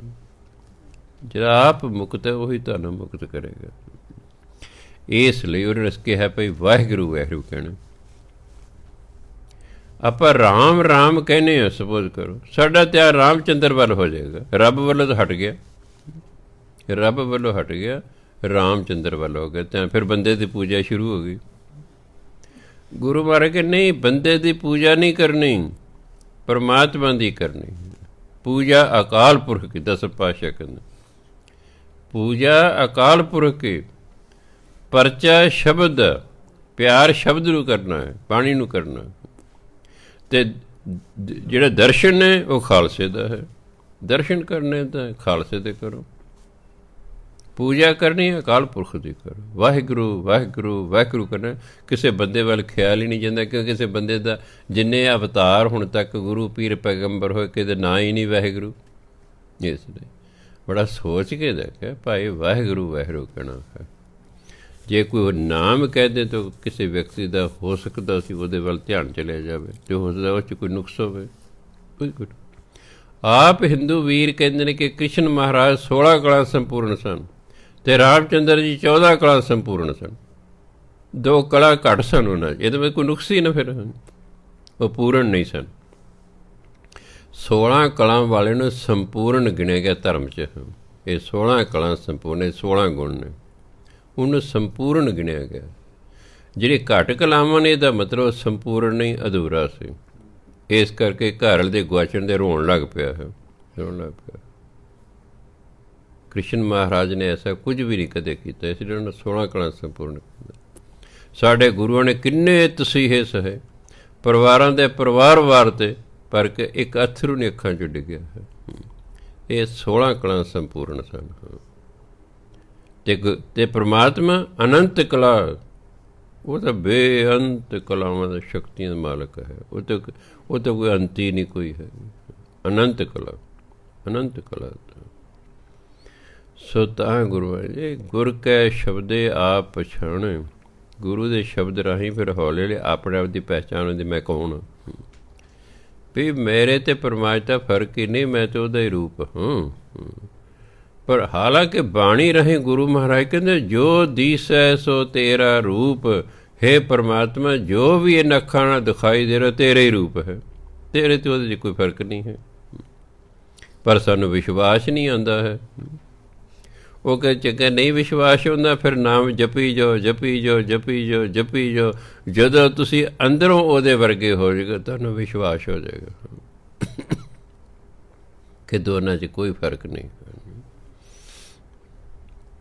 ਸਾਚੈ ਸ਼ਬਦ ਦਰ ਨਿਸ਼ਾਨ। ਜਿਵੇਂ ਕੋਲ ਝੰਡਾ ਹੋਵੇ। ਆਨੰਦਪੁਰ ਸਾਹਿਬ 'ਚ ਲੜਾਈ ਹੋ ਰਹੀ ਸੀ, ਭਾਈ ਕਨ੍ਹਈਆ ਜੀ, ਉਹਨਾਂ ਨੇ ਚਿੱਟੇ ਕੱਪੜੇ ਪਾ ਲਏ, ਚਿੱਟਾ ਝੰਡਾ ਆਪਣੇ ਕਮਰ ਕੱਸੇ ਨਾਲ ਬੰਨ੍ਹ ਲਿਆ ਹੈ। ਇਹ ਸ਼ਾਂਤੀ ਦੀ ਨਿਸ਼ਾਨੀ ਹੁੰਦੀ ਚਿੱਟਾ, ਕਿ ਉਹਨੇ ਦੁਸ਼ਮਣਾਂ ਨੂੰ ਵੀ ਪਾਣੀ ਪਿਲਾਉਣਾ ਸੀ, ਆਪਣੇ ਨੂੰ ਵੀ ਪਿਲਾਉਣਾ ਸੀ। ਸਾਡੀਆਂ ਨਜ਼ਰਾਂ 'ਚ ਉਹ ਦੁਸ਼ਮਣ ਸਨ, ਆਪਣੇ ਆਪਣੇ ਸਨ, ਪਰ ਉਹ ਤਾਂ ਬ੍ਰਹਮ ਗਿਆਨੀ ਸਨ। ਭਾਈ ਕਨ੍ਹਈਆ ਜੀ ਤਾਂ ਬ੍ਰਹਮ ਗਿਆਨੀ ਸਨ। ਉਹਨਾਂ ਨੂੰ ਤਾਂ ਆਪਣਾ ਬੇਗਾਨਾ ਕੋਈ ਲੱਗਦਾ ਹੀ ਨਹੀਂ ਸੀ। ਬਸ ਉਹ ਤਾਂ ਜ਼ਖਮੀ ਜਿਹੜਾ ਸੀ ਉਹਨੂੰ ਪਾਣੀ ਪਿਲਾਉਂਦੇ ਸਨ, ਕਿਉਂਕਿ ਚਿੱਟਾ ਝੰਡਾ ਕੋਲ ਸੀ, ਇਸ ਲਈ ਦੁਸ਼ਮਣ ਵੀ ਉਸ ਨੂੰ ਕੁਛ ਨਹੀਂ ਸੀ ਕਹਿੰਦੇ ਵੀ ਇਹਦੇ ਕੋਲ ਕੋਈ ਹਥਿਆਰ ਨਹੀਂ। ਉਹ ਆਪਣੀ ਕਿਰਪਾਨ ਵੀ ਉਹਨਾਂ ਨੇ ਕਮਰ ਕੱਸੇ ਨਾਲ ਬੰਨ੍ਹ ਲਈ, ਪਿਛਲੇ ਪਾਸੇ ਕਰਕੇ ਨਾ, ਖੱਬੇ ਸੱਜੇ ਪਿਛਲੇ ਪਾਸੇ ਕਰਕੇ ਕਮਰ ਕੱਸੇ ਨਾਲ ਬੰਨ੍ਹ ਲਈ, ਵੀ ਮੈਨੂੰ ਕਿਰਪਾਨ ਵੀ ਨਾ ਕਿਤੇ ਵਰਤਣੀ ਪੈ ਜਾਵੇ। ਜੇ ਕਿਸੇ ਨੂੰ ਮੈਨੂੰ ਮਾਰਨਾ ਤਾਂ ਮਗਰੋਂ ਹੀ ਕੱਢ ਕੇ ਮੈਨੂੰ ਮਾਰ ਦੇ। ਜੇ ਮੈਨੂੰ ਕਿਸੇ ਨੂੰ ਮਾਰਨਾ ਹੀ ਹੈ ਤਾਂ ਮੇਰੀ ਕਿਰਪਾਨ ਮਗਰੋਂ ਲੈ ਕੇ ਮੈਨੂੰ ਮਾਰ ਦੇ। ਅਖੀਰ ਨੂੰ ਸ਼ਿਕਾਇਤ ਹੋ ਗਈ ਦਸਮ ਪਾਤਸ਼ਾਹ ਕੋਲ।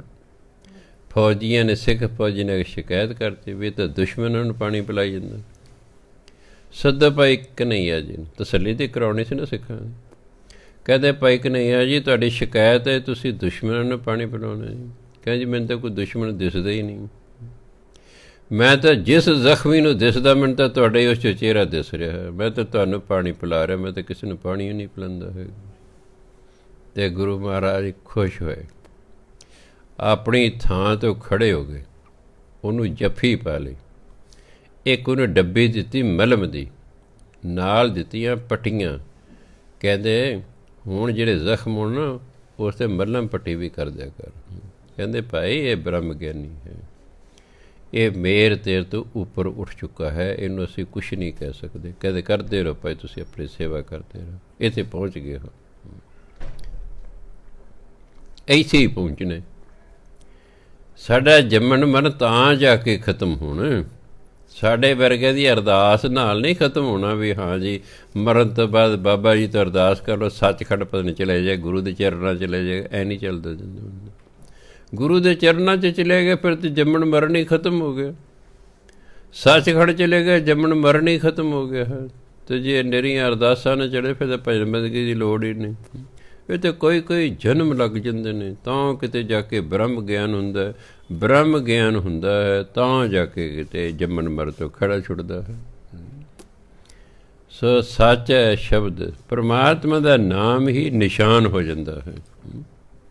ਸੋ ਭਾਵ ਸਤਿਕਾਰ ਸਹਿਤ ਪਰਮਾਤਮਾ ਦੇ ਦਰ 'ਤੇ ਚਲੇ ਜਾਣ। ਸਾਚਾ ਸ਼ਬਦ ਦਰ ਨਿਸ਼ਾਨ, ਉਹ ਪਰਮਾਤਮਾ ਦੇ ਨਾਮ ਰੂਪੀ ਨਿਸ਼ਾਨ ਦੇ ਨਾਲੇ ਪਰਮਾਤਮਾ ਦੇ ਦਰ 'ਤੇ ਪਹੁੰਚਣ ਨੂੰ ਕੋਈ ਰੋਕ ਟੋਕ ਨਹੀਂ ਹੁੰਦੀ ਹੈ।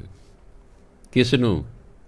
ਅੰਤਰ ਬਾਹਰ ਏਕੋ ਜਾਣੇ, ਜਿਹੜਾ ਪਰਮਾਤਮਾ ਨੂੰ ਅੰਦਰ ਵੀ ਸਮਝਦਾ ਹੈ ਬਾਹਰ ਵੀ ਸਮਝਦਾ ਹੈ। ਇੱਕ ਗੱਲ, ਗੁਰ ਕੈ ਸ਼ਬਦੇ ਆਪ ਪਛਾਣੈ, ਗੁਰੂ ਦੇ ਸ਼ਬਦ ਰਾਹੀਂ ਗੁਰਮੰਤਰ ਰਾਹੀਂ ਉਹਨੂੰ ਆਪਣੇ ਆਪ ਦੀ ਪਹਿਚਾਣ ਹੋ ਜਾਂਦੀ ਹੈ ਅਤੇ ਪਰਮਾਤਮਾ ਦੇ ਨਾਮ ਦੇ ਆਸਰੇ ਉਹ ਫਿਰ ਪਰਮਾਤਮਾ ਦੇ ਦਰ 'ਤੇ ਪਹੁੰਚ ਜਾਂਦਾ ਹੈ।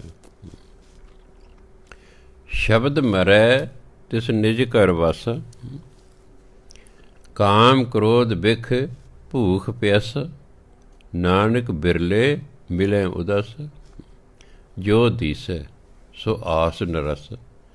ਜੋ ਵੀ ਵਿਖਾਈ ਦੇ ਰਿਹਾ ਵਿਚਾਰਾ ਨਿਰਾਸ਼ ਹੈ, ਕਿਉਂਕਿ ਉਹਦੀ ਇੱਛਾ ਨਹੀਂ ਪੂਰੀ ਹੋ ਰਹੀ। ਹਰ ਬੰਦੇ ਦੀ ਕੋਈ ਨਾ ਕੋਈ ਇੱਛਾ ਹੁੰਦੀ ਹੈ ਅਤੇ ਸਾਰੀਆਂ ਇੱਛਾਵਾਂ ਅਜੇ ਤੱਕ ਇਹਦੀ ਪੂਰੀਆਂ ਨਹੀਂ ਹੋਈਆਂ। ਸਾਰੀਆਂ ਇੱਛਾਵਾਂ ਸਾਡੀ ਉਦੋਂ ਪੂਰੀਆਂ ਹੁੰਦੀਆਂ, ਸੁਖਨੀ ਸਾਹਿਬ ਕਹਿੰਦੇ ਨੇ, ਜਦੋਂ ਪਰਮਾਤਮਾ ਦੇ ਦਰਸ਼ਨ ਹੋ ਜਾਂਦੇ ਨੇ। ਜਦੋਂ ਪਰਮਾਤਮਾ ਦੇ ਦਰਸ਼ਨ ਹੁੰਦੇ ਸਭੇ ਇੱਛਾ ਪੂਰੀਆਂ ਜਾਂ ਪਾਇਆ ਅਗੰਮ ਅਪਾਰਾ। ਜਦੋਂ ਪਰਮਾਤਮਾ ਦੀ ਪ੍ਰਾਪਤੀ ਦੀ ਸਾਰੀ ਇੱਛਾ ਹੀ ਪੂਰੀਆਂ ਹੋ ਜਾਂਦੀਆਂ। ਜਾਂ ਪ੍ਰਭ ਕੈ ਸਿਮਰਨ ਤ੍ਰਿਸ਼ਨਾ ਬੁੱਝੇ, ਜਾਂ ਸਿਮਰਨ ਕਰ ਤ੍ਰਿਸ਼ਨਾਵੇਂ ਖਤਮ ਹੋ ਜਾਣ। ਤ੍ਰਿਸ਼ਨਾ ਹੀ ਕੋਈ ਨਹੀਂ ਤਾਂ ਵੀ ਕੋਈ ਦੁੱਖ ਨਹੀਂ, ਅਤੇ ਜੇ ਇੱਛਾ ਪੂਰੀ ਹੋ ਗਈ ਹੈ ਤਾਂ ਵੀ ਕੋਈ ਦੁੱਖ ਨਹੀਂ। ਜਿੱਥੇ ਇੱਛਾ ਹੈ ਉੱਥੇ ਦੁੱਖ ਹੈ, ਸਿੱਧਾ ਹਿਸਾਬ ਹੈ। ਇੱਕ ਇੱਛਾ ਇੱਕ ਦੁੱਖ, 10 ਇੱਛਾਵਾਂ 10 ਦੁੱਖ। ਅੱਜ ਸਾਡੇ ਅੰਦਰ ਇੱਛਾਵਾਂ ਬਹੁਤ ਨੇ, ਇਸ ਲਈ ਸਾਰੀ ਦੁਨੀਆ ਦੁਖੀ ਹੈ, ਦੁਖੀ ਹੈ। ਇੱਕ ਅੱਧੀ ਇੱਛਾ ਨਹੀਂ, ਕਈ ਨੇ, ਆ ਵੀ ਹੋ ਜਾਏ, ਆ ਵੀ ਹੋ ਜਾਏ, ਸਾਡਾ ਆ ਵੀ ਹੋ ਜਾਏ, ਆ ਵੀ, ਉਹ ਹੁੰਦਾ ਹੈ ਨਹੀਂ, ਦੁਖੀ ਰਹਿੰਦੇ ਬੰਦੇ।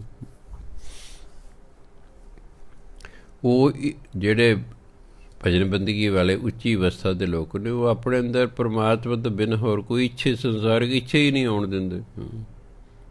ਉਹ ਕਹਿੰਦੇ ਮੈਂ ਭਜਨ ਬੰਦਗੀ ਕਰਦਾ, ਆਪੇ ਪੂਰੀ ਹੋ ਜਾਏ। ਜਿਹੜੀ ਜਾਇਜ਼ ਹੈ ਪਰਮਾਤਮਾ ਪੂਰੀ ਕਰ ਦੇ, ਨਜਾਇਜ਼ ਰੱਦ ਕਰ ਦੇ। ਹੋਰ ਕੀ ਪਰਮਾਤਮਾ ਦੇ ਛੱਡ ਦਿਓ, ਛੋੜ। ਜੋ ਸਾਡੀ ਜਾਇਜ਼ ਇੱਛਾ ਹੈ ਉਹ ਪਰਮਾਤਮਾ ਪੂਰੀ ਕਰ ਦੇਗਾ। ਜਿਸ ਨੂੰ ਸਮਝੇਗਾ ਨਹੀਂ, ਜੇ ਮੈਂ ਇਹਦੀ ਇੱਛਾ ਪੂਰੀ ਕੀਤੀ ਇਹਦੇ ਬਾਅਦ 'ਚ ਨੁਕਸਾਨ ਹੋ ਜਾਣਾ, ਪਰਮਾਤਮਾ ਪੂਰੀ ਹੀ ਨਹੀਂ ਕਰਦਾ। ਪਰਮਾਤਮਾ ਨਹੀਂ ਚਾਹੁੰਦਾ ਮੇਰਾ ਭਗਤ ਬਾਅਦ 'ਚ ਦੁਖੀ ਹੋਵੇ, ਉਹ ਇੱਛਾ ਹੀ ਨਹੀਂ ਪੂਰੀ ਕਰਦਾ। ਸੋ ਤਾਂ ਕਹਿੰਦੇ ਗੁਰੂ ਮਹਾਰਾਜ, ਸ਼ਬਦ ਮਰੈ ਤਿਸ ਨਿਜ ਘਰ ਵਸ। ਸ਼ਬਦ ਦਦੇ ਨੂੰ ਸਿਹਾਰੀ ਲੱਗੇ, ਸ਼ਬਦ ਨਾਲ, ਪਰਮਾਤਮਾ ਦੇ ਨਾਮ ਨਾਲ ਜਿਹੜਾ ਅੰਦਰੋਂ ਮਰ ਜਾਂਦਾ, ਜਿਹਦਾ ਹੰਕਾਰ ਮਰ ਜਾਂਦਾ। ਆਪ ਨਹੀਂ ਮਰਨਾ ਹੈਗਾ। ਇਹ ਨਹੀਂ ਕਿ ਅਸੀਂ ਨਾਮ ਜਪਦੇ ਤਾਂ ਮਰ ਜਾਵਾਂਗੇ, ਨਹੀਂ। ਸਾਡੇ ਅੰਦਰ ਜਿਹੜੀ ਮੈਂ ਹੈ ਨਾ ਉਹ ਮਰ ਜਾਏਗੀ। ਸਾਡੇ ਅੰਦਰ ਜਿਹੜੀ ਹਉ ਹੈ ਉਹ ਮਰ ਜਾਏਗੀ। ਸਾਡੇ ਅੰਦਰ ਜਿਹੜੀ ਹਉ ਹੈ ਉਹ ਮਰ ਜਾਏਗੀ। ਜਿਹੜੀ ਹਉ ਹੈ ਇਹੀ ਸਾਨੂੰ ਪਰਮਾਤਮਾ ਨਾਲ ਮਿਲਣ ਨਹੀਂ ਦਿੰਦੀ। ਹਉ ਦੀਰਘ ਰੋਗ ਹੈ, ਇਹ ਬੜਾ ਲੰਮਾ, ਮਿਲਣ ਨਹੀਂ ਦਿੰਦੀ ਪਰਮਾਤਮਾ।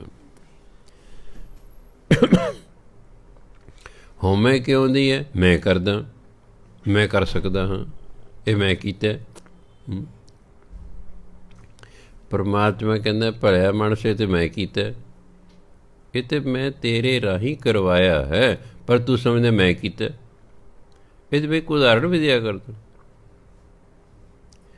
ਵੀ ਬੱਚੇ ਦਾ ਨਾਂ ਹੈ ਕ੍ਰਿਸ਼ਨ, ਉਹਨੇ ਸੋਟੀ ਨਾਲ ਸੱਪ ਮਾਰਤਾ। ਇੰਗਲਿਸ਼ ਦਾ Krishan killed a snake with a stick. ਵੀ ਕ੍ਰਿਸ਼ਨ ਨੇ, ਇਹ ਕ੍ਰਿਸ਼ਨ ਭਗਵਾਨ ਨਹੀਂ ਸਮਝੇ, ਇੱਕ ਨਾਮ ਹੈ ਆਮ ਬੰਦੇ ਦਾ। ਕੋਈ ਨਾਮ ਰੱਖ ਲਓ, ਰਾਮ ਕ੍ਰਿਸ਼ਨ ਜੈਮਲ ਗੁਰਪ੍ਰੀਤ। ਮਤਲਬ ਮੈਂ ਕਿਹਾ Gurpreet killed the snake with a stick. ਵੀ ਗੁਰਪ੍ਰੀਤ ਨੇ ਸੋਟੀ ਨਾਲ ਸੱਪ ਮਾਰਿਆ। ਸੋਟੀ ਕਹਿੰਦੀ ਮੈਂ ਮਾਰਿਆ, ਧਿਆਨ ਦੇਣਾ ਹੁਣ। ਸੋਟੀ ਕਹਿੰਦੀ ਮੈਂ ਮਾਰਿਆ, ਗੁਰਪ੍ਰੀਤ ਕਹਿੰਦੇ ਨਹੀਂ, ਸੱਪ ਤੇ ਮੈਂ ਮਾਰਿਆ, ਪਰ ਤੇਰੇ ਨਾਲ ਮਾਰਿਆ, ਤੈਨੂੰ ਵਰਤਿਆ ਮੈਂ, ਤੂੰ ਨਹੀਂ ਮਾਰਿਆ। ਤੂੰ ਉੱਡ ਕੇ ਸੱਪ ਨੂੰ ਨਹੀਂ ਵੱਜੀ, ਮੈਂ ਤੇਰੀ ਵਰਤੋਂ ਕੀਤੀ। ਜਦੋਂ ਅਸੀਂ ਕਹਿੰਦੇ ਮੈਂ ਐਂ ਕੀਤਾ, ਰੱਬ ਕਹਿੰਦਾ ਨਹੀਂ, ਉਹ ਮੈਂ ਕੀਤਾ, ਤੇਰੇ ਤੋਂ ਤੇ ਕਰਵਾਇਆ ਹੈ, ਤੂੰ ਤੇ ਸੋਟੀ ਹੈ। ਕਰਤਾ ਮੈਂ ਹਾਂ, ਤੂੰ ਤੇ ਕਾਰਕ ਹੈ, ਤੂੰ ਤੇ ਤੇਰੇ ਤਾਂ ਮੈਂ ਵਰਤਿਆ, ਤੂੰ ਤੇ ਸਾਧਨ ਹੈ। ਸਾਧਨ ਆਪਣੇ ਆਪ ਨੂੰ ਕਰਤਾ ਸਮਝੀ ਬੈਠੇ, ਬਸ ਆਹੀ ਗੱਲ ਹੈ। ਪਰਮਾਤਮਾ ਕਹਿੰਦੇ ਕਰਤਾ ਮੈਂ ਹਾਂ, ਤੂੰ ਤੇ ਮੇਰੀ ਕ੍ਰਿਤ ਹੈ, ਤੂੰ ਕਰਤਾ ਨਹੀਂ ਹੈ, ਤੂੰ ਤੇ ਸਾਧਨ ਹੈ। ਧਰਮ ਕਹਿੰਦਾ, ਪਰਮਾਤਮਾ ਕਹਿੰਦੇ ਜਿਹੜੇ ਤੁਹਾਡੇ ਬੱਚੇ ਨੇ ਇਹ ਤੇ ਮੇਰੇ ਨੇ, ਤੁਹਾਨੂੰ ਤਾਂ ਮੈਂ ਸਾਧਨ ਬਣਾਇਆ ਆਪਣੇ ਬੱਚਿਆਂ ਨੂੰ ਸੰਸਾਰ 'ਚ ਲਿਆਉਣ ਲਈ ਤੇ ਉਹਨਾਂ ਨੂੰ ਪਾਲਣ ਲਈ। ਤੁਹਾਨੂੰ ਤਾਂ ਮੈਂ ਸਾਧਨ ਬਣਾਇਆ, ਪਰ ਤੁਸੀਂ ਭੁਲੇਖੇ ਨਾਲ ਸਮਝ ਬੈਠੇ ਮੇਰੇ ਨੇ, ਉਹ ਮੇਰੇ ਨੇ। ਕਹਿੰਦੇ ਨਹੀਂ ਮੇਰੇ ਨੇ, ਉਹ ਮੈਂ ਜਦ ਮਰਜ਼ੀ ਵਾਪਸ ਸੱਦ ਲਾ ਉਹਨਾਂ ਨੂੰ, ਪਰ ਅਸੀਂ ਸੋਚਦੇ ਮੇਰੇ ਨੇ, ਅਸੀਂ ਲਈ ਚੀਫ ਹੀ ਕਰਦੇ ਬਸ। ਇਸ ਲਈ ਪਰਮਾਤਮਾ ਨੂੰ ਹੰਕਾਰ ਨਹੀਂ ਚੰਗਾ ਲੱਗਦਾ। ਇਹ ਕਹਿੰਦੇ ਮੇਰੇ ਨੇ, ਮੈਂ ਕੀਤਾ, ਮੈਂ ਕਰਾਂਗਾ, ਮੈਂ ਕਰ ਸਕਦਾ, ਤੂੰ ਮੈਨੂੰ ਕੀ ਸਮਝਿਆ ਹੋਇਆ।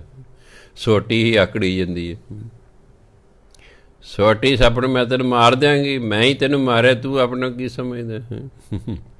ਬੰਦਾ ਹੱਥ ਜੇ ਕਿਤੇ ਸੋਟੀ ਬੋਲਦੀ ਹੋਵੇ ਅਤੇ ਸੱਪ ਨੂੰ ਕਿਉਂ ਤੈਨੂੰ ਮੈਂ ਮਾਰਤਾ ਨਾ, ਅਤੇ ਬੰਦਾ ਕਹੇਗਾ ਤੂੰ ਨਹੀਂ ਮਾਰਿਆ, ਤੇਰੇ ਨਾਲ ਮੈਂ ਸੱਪ ਨੂੰ ਮਾਰਿਆ, ਤੈਨੂੰ ਵਰਤਿਆ, ਮੈਂ ਮਾਰਿਆ ਅਤੇ ਮੈਂ, ਜੇ ਮੈਂ ਤੈਨੂੰ ਚਲਾਉਂਦਾ ਹੀ ਨਾ ਅਤੇ ਤੂੰ ਉੱਡ ਕੇ ਥੋੜ੍ਹੇ ਸੱਪ ਨੂੰ ਭੱਜ ਜਾਣਾ। ਬਸ ਆਹੀ ਉਦਾਹਰਨ ਹੈ, ਇੱਕੋ ਹੀ ਉਦਾਹਰਨ ਬਹੁਤ ਹੈ। ਅਸੀਂ ਸੋਟੀਆਂ ਹਾਂ, ਅਸੀਂ ਸੋਟੀਆਂ ਹਾਂ, ਰੱਬ ਸਾਨੂੰ ਵਰਤਦਾ ਹੈ। ਬਸ ਕਰਨ ਕਰਾਉਣ ਵਾਲਾ ਰੱਬ ਹੈ, ਉਹੀ ਕਰਨ ਵਾਲਾ ਹੈ, ਉਹੀ ਕਰਾਉਣ ਵਾਲਾ ਹੈ। ਇਸ ਲਈ ਜਦੋਂ ਅਸੀਂ ਹੰਕਾਰ ਛੱਡ ਦੇਂਗੇ, ਇਸ ਅਸਲੀਅਤ ਨੂੰ ਗ੍ਰਹਿਣ ਕਰ ਲਾਂਗੇ, ਸਾਡਾ ਪਰਮਾਤਮਾ ਨਾਲ ਮੇਲ ਹੋ ਜਾਏਗਾ। ਵੀ ਹਾਂ ਹੁਣ ਇਹਨੂੰ ਗਿਆਨ ਹੋ ਗਿਆ ਕਿ ਮੈਂ ਨਹੀਂ ਕੀਤਾ, ਕੀਤਾ ਤੇ ਪਰਮਾਤਮਾ ਨੇ ਸਿਰਫ ਮੇਰੇ ਰਾਹੀਂ ਕਰਵਾਇਆ, ਪਰਮਾਤਮਾ ਨੇ ਮੇਰੇ ਤੋਂ ਕਰਵਾਇਆ ਹੈ, ਪਰਮਾਤਮਾ ਨੇ ਮੇਰੇ ਤੋਂ ਘਰ ਬਣਵਾਇਆ ਹੈ। ਇਹ ਮੈਂ ਘਰ ਨਹੀਂ ਬਣਾਇਆ, ਪਰਮਾਤਮਾ ਨੇ ਮੇਰੇ ਤੋਂ ਬਣਵਾਇਆ ਹੈ। ਇਹ ਤੇ ਉਹਦਾ ਹੈ, ਮੈਂ ਤਾਂ ਵਰਤਿਆ ਗਿਆ, ਮੈਂ ਤਾਂ ਇੱਕ ਸਾਧਨ ਹਾਂ। ਅਸੀਂ ਆਪਣੇ ਆਪ ਨੂੰ ਕਰਤਾ ਨਹੀਂ ਸਮਝਣਾ। ਬਾਣੀ ਕਹਿੰਦੇ ਤੁਸੀਂ ਕਰਤਾ ਨਹੀਂ ਸਮਝਣਾ, ਤੁਸੀਂ ਕਰਤਾ ਨਹੀਂ ਹੋ, ਕਰਤਾ ਤੇ ਪਰਮਾਤਮਾ ਹੀ ਹੈ, ਤੁਸੀਂ ਸਾਧਨ ਹੋ।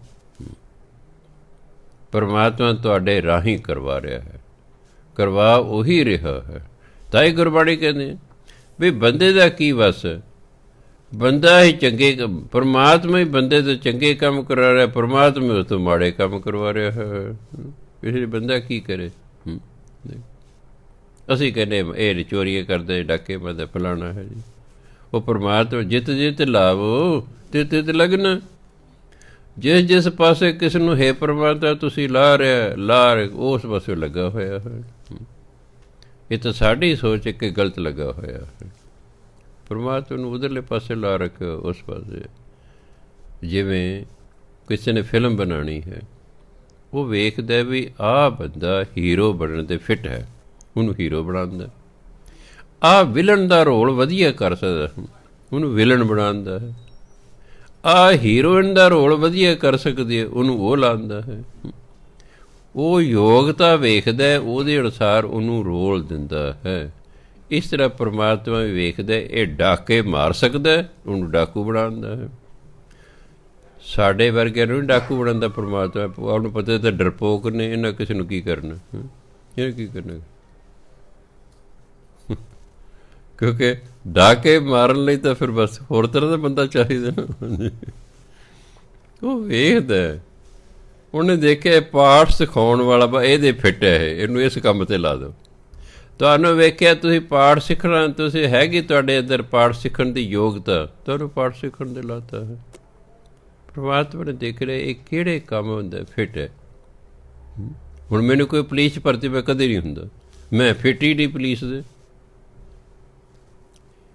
ਮੇਰੇ ਉਹ ਪੁਲਿਸ ਵਾਲੇ ਜੋ ਗੁਣ ਹੁੰਦੇ ਨੇ ਉਹ ਮੇਰੇ 'ਚ ਹੈ ਨਹੀਂ, ਇਸ ਲਈ ਪਰਮਾਤਮਾ ਮੈਨੂੰ ਉਧਰ ਭੇਜਿਆ ਹੀ ਨਹੀਂ ਹੈ। ਨਹੀਂ ਤਾਂ ਮੈਂ ਪੁਲਿਸ 'ਚ ਵੀ ਭਰਤੀ ਹੋ ਸਕਦਾ ਸੀ, ਐਸੀ ਕਿਹੜੀ ਗੱਲ। ਕੁਆਲੀਫਾਈਡ ਬੰਦਾ ਕਿਸੇ ਪਾਸੇ, ਕਿਸੇ ਮਹਿਕਮੇ ਵਾਲੇ ਪਾਸੇ ਵੀ ਜਾ ਸਕਦਾ ਹੈ, ਪਰ ਨਹੀਂ। ਉਹਨੇ ਦੇਖਿਆ ਟੀਚਿੰਗ ਦੇ ਫਿੱਟ ਹੈ, ਬਸ ਇਹਦੀ ਰੁਚੀ ਹੈ, ਇੱਧਰ ਨੂੰ ਕਰ ਦਿਓ, ਬਸ ਲੱਗੇ ਰਹੋ। ਹਾਂਜੀ, ਇਹ ਨਹੀਂ ਕਿ ਮੈਂ ਟੀਚਰ ਬਣ ਗਿਆ। ਪਰਮਾਤਮਾ ਨੇ ਦੇਖਿਆ ਇਹਦੇ 'ਚ ਟੀਚਰ ਵਾਲੇ ਗੁਣ ਹੈਗੇ, ਇਹਨੂੰ ਟੀਚਰ ਹੀ ਬਣਾ ਦਿਓ। ਬਸ ਬਣਾ ਤਾ ਉਸਨੇ, ਉਹਨੂੰ ਬਣਾ ਤਾ। ਫਿਰ ਉਹਨੇ ਦੇਖਿਆ ਇਹ ਪਾਠ ਸਿਖਾ ਸਕਦਾ ਹੈ, ਉਹ ਆਹ ਪਾਠ ਸਿਖਾਉਣ 'ਤੇ ਲਾਤਾ, ਕਰੇ ਚੱਲ। ਫਿਰ ਉਹਨੇ ਦੇਖਿਆ ਇਹ ਕਥਾ ਵੀ ਕਰ ਸਕਦਾ ਹੈ, ਇਹ ਥਾਂ 'ਤੇ ਰਘਬੀਰ ਵੀ ਕਰ ਸਕਦਾ ਹੈ, ਸਾਨੂੰ ਦੋਨਾਂ ਨੇ ਇਸ ਕੰਮ 'ਤੇ ਲਾਤਾ। ਤੀਜਾ ਨਹੀਂ ਨਾ ਕੋਈ ਲੱਭ ਰਿਹਾ ਅਜੇ ਮੈਨੂੰ ਤੀਸਰਾ ਨਹੀਂ ਕੋਈ ਲੱਭ ਰਿਹਾ। ਬਾਈ ਚਾਂਸ ਮੈਨੂੰ ਵੀ ਕੰਮ ਹੋਵੇ ਅਤੇ ਸਰਦਾਰ ਰਘਬੀਰ ਸਿੰਘ ਨੂੰ ਕੰਮ ਹੋ ਜਾਂ ਸਾਡੇ ਜੋ ਢਿੱਲਾ ਮੱਠਾ ਹੋਵੇ, ਮੈਨੂੰ ਅਜੇ ਤੀਜਾ ਬੰਦੇ ਹੀ ਨਹੀਂ ਦਿਸ ਰਿਹਾ ਵੀ ਕਿ ਤੀਜਾ ਕਿਹੜਾ ਹੋਊਗਾ। ਜਦੋਂ ਕਦੇ ਪਰਮਾਤਮਾ ਨੇ ਕਿਸੇ ਦੀ ਡਿਊਟੀ ਲਾਤੀ, ਉਹ ਆਪੇ ਹੀ ਆ ਕੇ ਕਹੇਗਾ ਜੀ ਕਦੇ ਕਦੇ ਮੈਨੂੰ ਵੀ ਚਾਂਸ ਦਿਆ ਕਰੋਗੇ। ਫਿਰ ਅਸੀਂ ਕਹਾਂ ਨੂੰ ਚਾਂਸ ਦੇ ਲਓ, ਕਰ ਬਈ ਕਥਾ, ਹਾਂ ਜੱਚ ਗਈ ਹੈ, ਠੀਕ ਹੈ ਭਾਈ, ਵੇਲੇ ਇੱਕ ਵੇਲੇ ਤੂੰ ਵੀ ਆ ਜਾ ਕਰ। ਇਹ ਤਾਂ ਪਰਮਾਤਮਾ ਨੇ ਅੱਡ ਅੱਡ ਡਿਊਟੀਆਂ ਲਾਉਣੀਆਂ ਹੁੰਦੀਆਂ, ਅਤੇ ਜਦੋਂ ਸਮਝ ਆਉਂਦੀ ਫਿਰ ਬੰਦਾ ਹਉਮੈ ਨਹੀਂ ਕਰਦਾ ਹੈ, ਫਿਰ ਉਹ ਹਉਮੈ ਨਹੀਂ ਕਰਦਾ। ਹੁਣ ਮਹਾਂਪੁਰਖ ਸੰਤ ਸੀਤਲ ਸਿੰਘ ਮਹਾਰਾਜ ਦੇ ਕਿੰਨੇ ਸ਼ਰਧਾਲੂ ਸਨ, ਧਿਆਨ ਦੇਣਾ। ਮੈਂ ਤਾਂ ਕੋਈ ਉਹਨਾਂ ਦੀ ਸੇਵਾ ਵੀ ਨਹੀਂ ਕੀਤੀ, ਐਵੇਂ ਕਹਾਂ ਮੈਂ ਤਾਂ ਆਉਂਦਾ ਜਾਂਦਾ ਸੀ ਉਹਨਾਂ ਕੋਲ, ਮੈਂ ਕੋਈ ਉਹਨਾਂ ਦੀ ਸੇਵਾ ਨਹੀਂ ਕੀਤੀ। ਪਰ ਜਿਨ੍ਹਾਂ ਨੇ ਸਾਲਾਂ ਬੱਧੀ ਉਹਨਾਂ ਦੀ ਸੇਵਾ ਕੀਤੀ, ਕਿ ਉਹ ਢਿੱਲੇ ਮੱਠੇ ਰਹਿੰਦੇ ਸਨ, ਜਾਣ ਵੇਲੇ ਉਹਨਾਂ ਨੇ ਵਾਰ ਉਹਨਾਂ 'ਚੋਂ ਕਿਸੇ ਨੂੰ ਨਹੀਂ ਦਿੱਤਾ, ਕਿਸੇ ਨੂੰ ਨਹੀਂ ਦਿੱਤਾ। ਮੈਨੂੰ ਵਾਰ ਦੇ ਗਏ ਵੀ ਲੈ ਵੀ ਤੂੰ ਆ ਕਰਨਾ, ਲੋਕਾਂ ਦੇ ਦੁੱਖ ਦੂਰ ਕਰਨੇ ਬਾਣੀ ਰਾਹੀਂ। ਉਹਨੇ ਦੇਖਿਆ ਵੀ ਇਹ ਇਸ ਕੰਮ ਦਾ ਯੋਗ ਹੈ, ਇਹਨੂੰ ਇਸ ਕੰਮ 'ਤੇ ਲਾ ਦਿਓ। ਇਸ ਤਰ੍ਹਾਂ ਪਰਮਾਤਮਾ ਡਿਊਟੀਆਂ ਲਾਉਂਦਾ ਹੈ। ਉਹ ਜਿਹੜੇ ਫਿਰ ਜਿਸ ਦੇ ਅਨੁਸਾਰ ਦਾ ਉਸ ਡਿਊਟੀ ਲਾ ਕੇ ਉਹਦੀ ਉਸੇ ਤਰ੍ਹਾਂ ਦੀ ਰੁਚੀ ਬਣਾਉਂਦਾ ਹੈ। ਜਿਹਨੂੰ ਕਹਿੰਦੇ ਸੀ ਤੂੰ ਮੇਰੀ ਥਾਂ 'ਤੇ ਬਣ ਜਾ ਬਾਅਦ 'ਚ, ਉਹ ਜਵਾਬ ਦੇ ਗਿਆ ਨਾ ਜੀ ਮੈਂ ਨਹੀਂ ਕਰਦਾ। ਉਹਨਾਂ ਬੜੀ ਨਾਰਾਜ਼ਗੀ ਪ੍ਰਗਟ ਕੀਤੀ ਵੀ ਅਸੀਂ ਐਡੀ ਵੱਡੀ ਜ਼ਿੰਮੇਵਾਰੀ ਇਸ ਬੰਦੇ ਨੂੰ ਦੇਣ ਲੱਗੇ ਸੀ, ਹੈ ਇਹਨੇ ਨਾ ਕਰਤੀ ਹੈ, ਕਿ ਨਾ ਜੀ ਮੈਂ ਤਾਂ ਫੌਰਨ ਜਾਣਾ। ਚਲੋ ਬਾਅਦ 'ਚ ਭਾਵੇਂ ਪਛਤਾਵਾ ਵੀ ਹੋਇਆ ਵੀ ਗਲਤੀ ਕੀਤੀ, ਮਹਾਂਪੁਰਖਾਂ ਨੂੰ ਨਾ ਨਹੀਂ ਕਰੀਦੀ ਹੁੰਦੀ ਹੈ। ਹਾਲਾਂਕਿ ਮੈਨੂੰ ਪਤਾ ਸੀ ਇਹ ਕੰਮ ਔਖਾ ਹੈ, ਭੂਤਾਂ ਪ੍ਰੇਤਾਂ ਵਾਲੇ ਵੀ ਆਉਂਦੇ ਨੇ। ਮੈਂ ਸਗੋਂ ਉਹਨਾਂ ਨੂੰ ਹੱਸਦਿਆਂ ਕਿਹਾ ਵੀ ਮੈਂ ਬਾਬਾ ਜੀ ਇਹ ਕੰਮ ਔਖਾ ਹੈ, ਅਜਿਹਾ ਨਾ ਹੋਵੇ ਮੈਂ ਦੂਜੇ ਦੇ ਭੂਤ ਕੱਢਦਾ ਉਹ ਮੈਨੂੰ ਹੀ ਢਾਹ ਲਏ। ਕਹਿੰਦੇ ਨਹੀਂ ਭਿੰਡਰ ਸਾਹਿਬ ਕੋਈ ਡਰ ਨਹੀਂ, ਕਿਸੇ ਭੂਤ ਤੋਂ ਡਰਨ ਦੀ ਲੋੜ ਨਹੀਂ, ਅਸੀਂ ਤੇਰੇ ਨਾਲ ਹੋਵਾਂਗੇ, ਕਿਸੇ ਭੂਤ ਪ੍ਰੇਤ ਤੋਂ ਨਹੀਂ ਡਰਨਾ ਹੈਗਾ, ਅਸੀਂ ਤੇਰੇ ਨਾਲ ਹੋਵਾਂਗੇ ਬਸ। ਮੈਂ ਕਿਹਾ ਚੰਗਾ ਜੀ, ਫਿਰ ਮੈਨੂੰ ਮਨਜ਼ੂਰ ਹੈ। ਉਹਨਾਂ ਦੀ ਖੁਸ਼ੀ ਹੋ ਗਈ, ਅੱਜ ਤੱਕ ਖੁਸ਼ੀ ਹੈ। ਜਦੋਂ ਮੈਂ ਹੁਕਮਨਾਮਾ ਲੈਣਾ ਪਹਿਲਾਂ ਉਹਨਾਂ ਨੂੰ ਯਾਦ ਕਰਦਾ ਵੀ ਧੰਨ ਧੰਨ ਸੰਤ ਸੀਤਲ ਸਿੰਘ ਆਪ ਜੀ ਹਾਜ਼ਰ ਹੋਵੋ, ਆਪ ਨੇ ਮੇਰੀ ਰਸਨਾ 'ਤੇ ਬਹਿ ਕੇ ਇਹਨਾਂ ਨੂੰ ਠੀਕ ਗਾਈਡ ਕਰਨਾ। ਫਿਰ ਰਸਨਾ 'ਤੇ ਬਹਿੰਦੇ ਨੇ ਜਿਵੇਂ ਕਹਿੰਦੇ ਮੈਂ ਉਸ ਤਰ੍ਹਾਂ ਉਹੀ ਪਾੜ ਤੜਨ ਦੇ ਦੇਣਾ ਹੁਕਮਨਾਮੇ ਰਾਹੀਂ। ਸੋ ਕਹਿਣ ਦਾ ਮੇਰਾ ਮਤਲਬ ਸੀ ਕਿ ਪਰਮਾਤਮਾ ਹੀ ਡਿਊਟੀਆਂ ਲਾਉਂਦਾ ਹੈ। ਜਦੋਂ ਗਿਆਨ ਹੋ ਜਾਏਗਾ ਅੰਦਰੋਂ ਹਉਮੈ ਖਤਮ ਹੋ ਜਾਏਗੀ ਬੰਦੇ ਦੀ। ਜਿਉਂ ਹੀ ਹਉਮੈ ਖਤਮ ਹੋਏਗੀ, ਹਉਮੈ ਦੇ ਵਿੱਚ ਪਰਦਾ ਹੈ ਪਰਮਾਤਮਾ ਅਤੇ ਉਹਦੇ ਵਿੱਚ ਬਾਣੀ ਕਹਿੰਦੇ ਇੱਕੋ ਹੀ ਬੈੱਡ 'ਤੇ ਦੋਨੋਂ ਪਏ ਨੇ, ਪਰ ਇੱਕ ਦੂਜੇ ਨਾਲ ਗੱਲ ਨਹੀਂ ਕਰਦੇ, ਕਿਉਂ ਇੱਕ ਦੂਜੇ ਨੂੰ ਦਿਸ ਨਹੀਂ ਰਹੇ। ਪਰਮਾਤਮਾ ਵੀ ਸਾਡੇ ਅੰਦਰ ਹੈ, ਅੰਦਰ ਹੋਣ ਦੇ ਬਾਵਜੂਦ ਸਾਨੂੰ ਦਿਸ ਨਹੀਂ ਰਿਹਾ, ਅਸੀਂ ਉਹਦੇ ਨਾਲ ਕੋਈ ਗੱਲਬਾਤ ਨਹੀਂ ਕਰਦੇ। ਕਿਉਂ ਨਹੀਂ ਦਿਸੇ? ਵਿੱਚ ਪਰਦਾ, ਵਿੱਚ ਹਉਮੈ ਭੀਤ ਕਰਾਰੀ ਹੈ। ਭੀਤ ਹਿੰਦੀ ਦਾ ਸ਼ਬਦ ਹੈ ਕੰਧ, ਕਰਾਰੀ ਮੈਨੇ ਸਖਤ। ਪਰਮਾਤਮਾ ਦੇ ਸਾਡੇ ਵਿੱਚ ਹਉਮੈ ਦੀ ਬੜੀ ਸਖਤ ਕੰਧ ਹੈ, ਉਹ ਸਾਡੇ ਤੋਂ ਟੁੱਟਦੀ ਨਹੀਂ ਹੈ।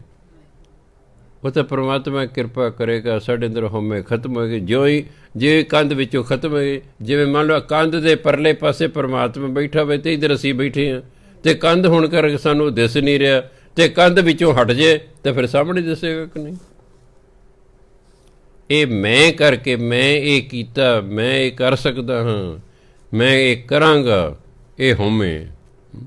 ਜਦੋਂ ਇਹ ਹਟ ਜਾਏਗਾ ਫਿਰ ਪਰਮਾਤਮਾ ਤੇ ਸਾਡਾ ਉਹਦੇ ਨਾਲ ਮੇਲ ਹੋ ਜਾਵੇਗਾ। ਗੁਰੂ ਮਹਾਰਾਜ ਕਹਿੰਦੇ ਸ਼ਬਦ ਮਰੈ ਤਿਸ ਨਿਜ ਘਰ ਵਸ। ਸ਼ਬਦ ਦੇ ਰਾਹੀਂ, ਪਰਮਾਤਮਾ ਦੇ ਨਾਮ ਰਾਹੀਂ ਜਦੋਂ ਅੰਦਰੋਂ ਹਉਮੈ ਮਰ ਜਾਏਗੀ, ਨਿਜ ਘਰ ਵਸ, ਪਰਮਾਤਮਾ ਦੇ ਘਰ ਵਿੱਚ ਸਾਡਾ ਵਾਸ ਹੋ ਜਾਏਗਾ। ਸਾਡਾ ਨਿਜ ਘਰ ਪਰਮਾਤਮਾ ਦਾ ਘਰ ਹੈ, ਉਹਦੇ ਘਰ ਸਾਡਾ ਵਾਸ ਹੋ ਜਾਏਗਾ। ਆਵੈ ਨਾ ਜਾਵੈ ਚੂਕੈ ਅਸ। ਹੁਣ ਜੰਮਰ ਮਰਨ ਖਤਮ ਹੋ ਗਿਆ, ਨਾ ਆਉਣਾ ਨਾ ਜਾਣਾ। ਜਿਹੜੀ ਚੁੱਕਿਆ ਦਾ ਖਤਮ ਹੋ ਜਾਣਾ, ਆਸ ਕੋਈ ਵੀ ਜਿਹੜੀ ਇੱਛਾ ਸੀ ਉਹ ਖਤਮ ਹੋ ਗਈ ਹੈ। ਗੁਰ ਕੈ ਸ਼ਬਦ ਕਮਲ ਪ੍ਰਗਸ, ਗੁਰੂ ਦੇ ਸ਼ਬਦ ਰਾਹੀਂ, ਗੁਰੂ ਦੇ ਗੁਰਮੰਤਰ ਰਾਹੀਂ ਕਮਲ ਭਾਵ ਮਨ, ਮਨ ਰੂਪੀ ਕਮਲ ਖਿੜ ਪਿਆ ਹੈ। ਹੁਣ ਮਨ ਖੁਸ਼ ਹੋ ਗਿਆ ਹੈ, ਮਨ 'ਚ ਗਿਆਨ ਹੋ ਗਿਆ, ਗਿਆਨ ਦਾ ਪ੍ਰਕਾਸ਼ ਹੋ ਗਿਆ ਹੈ।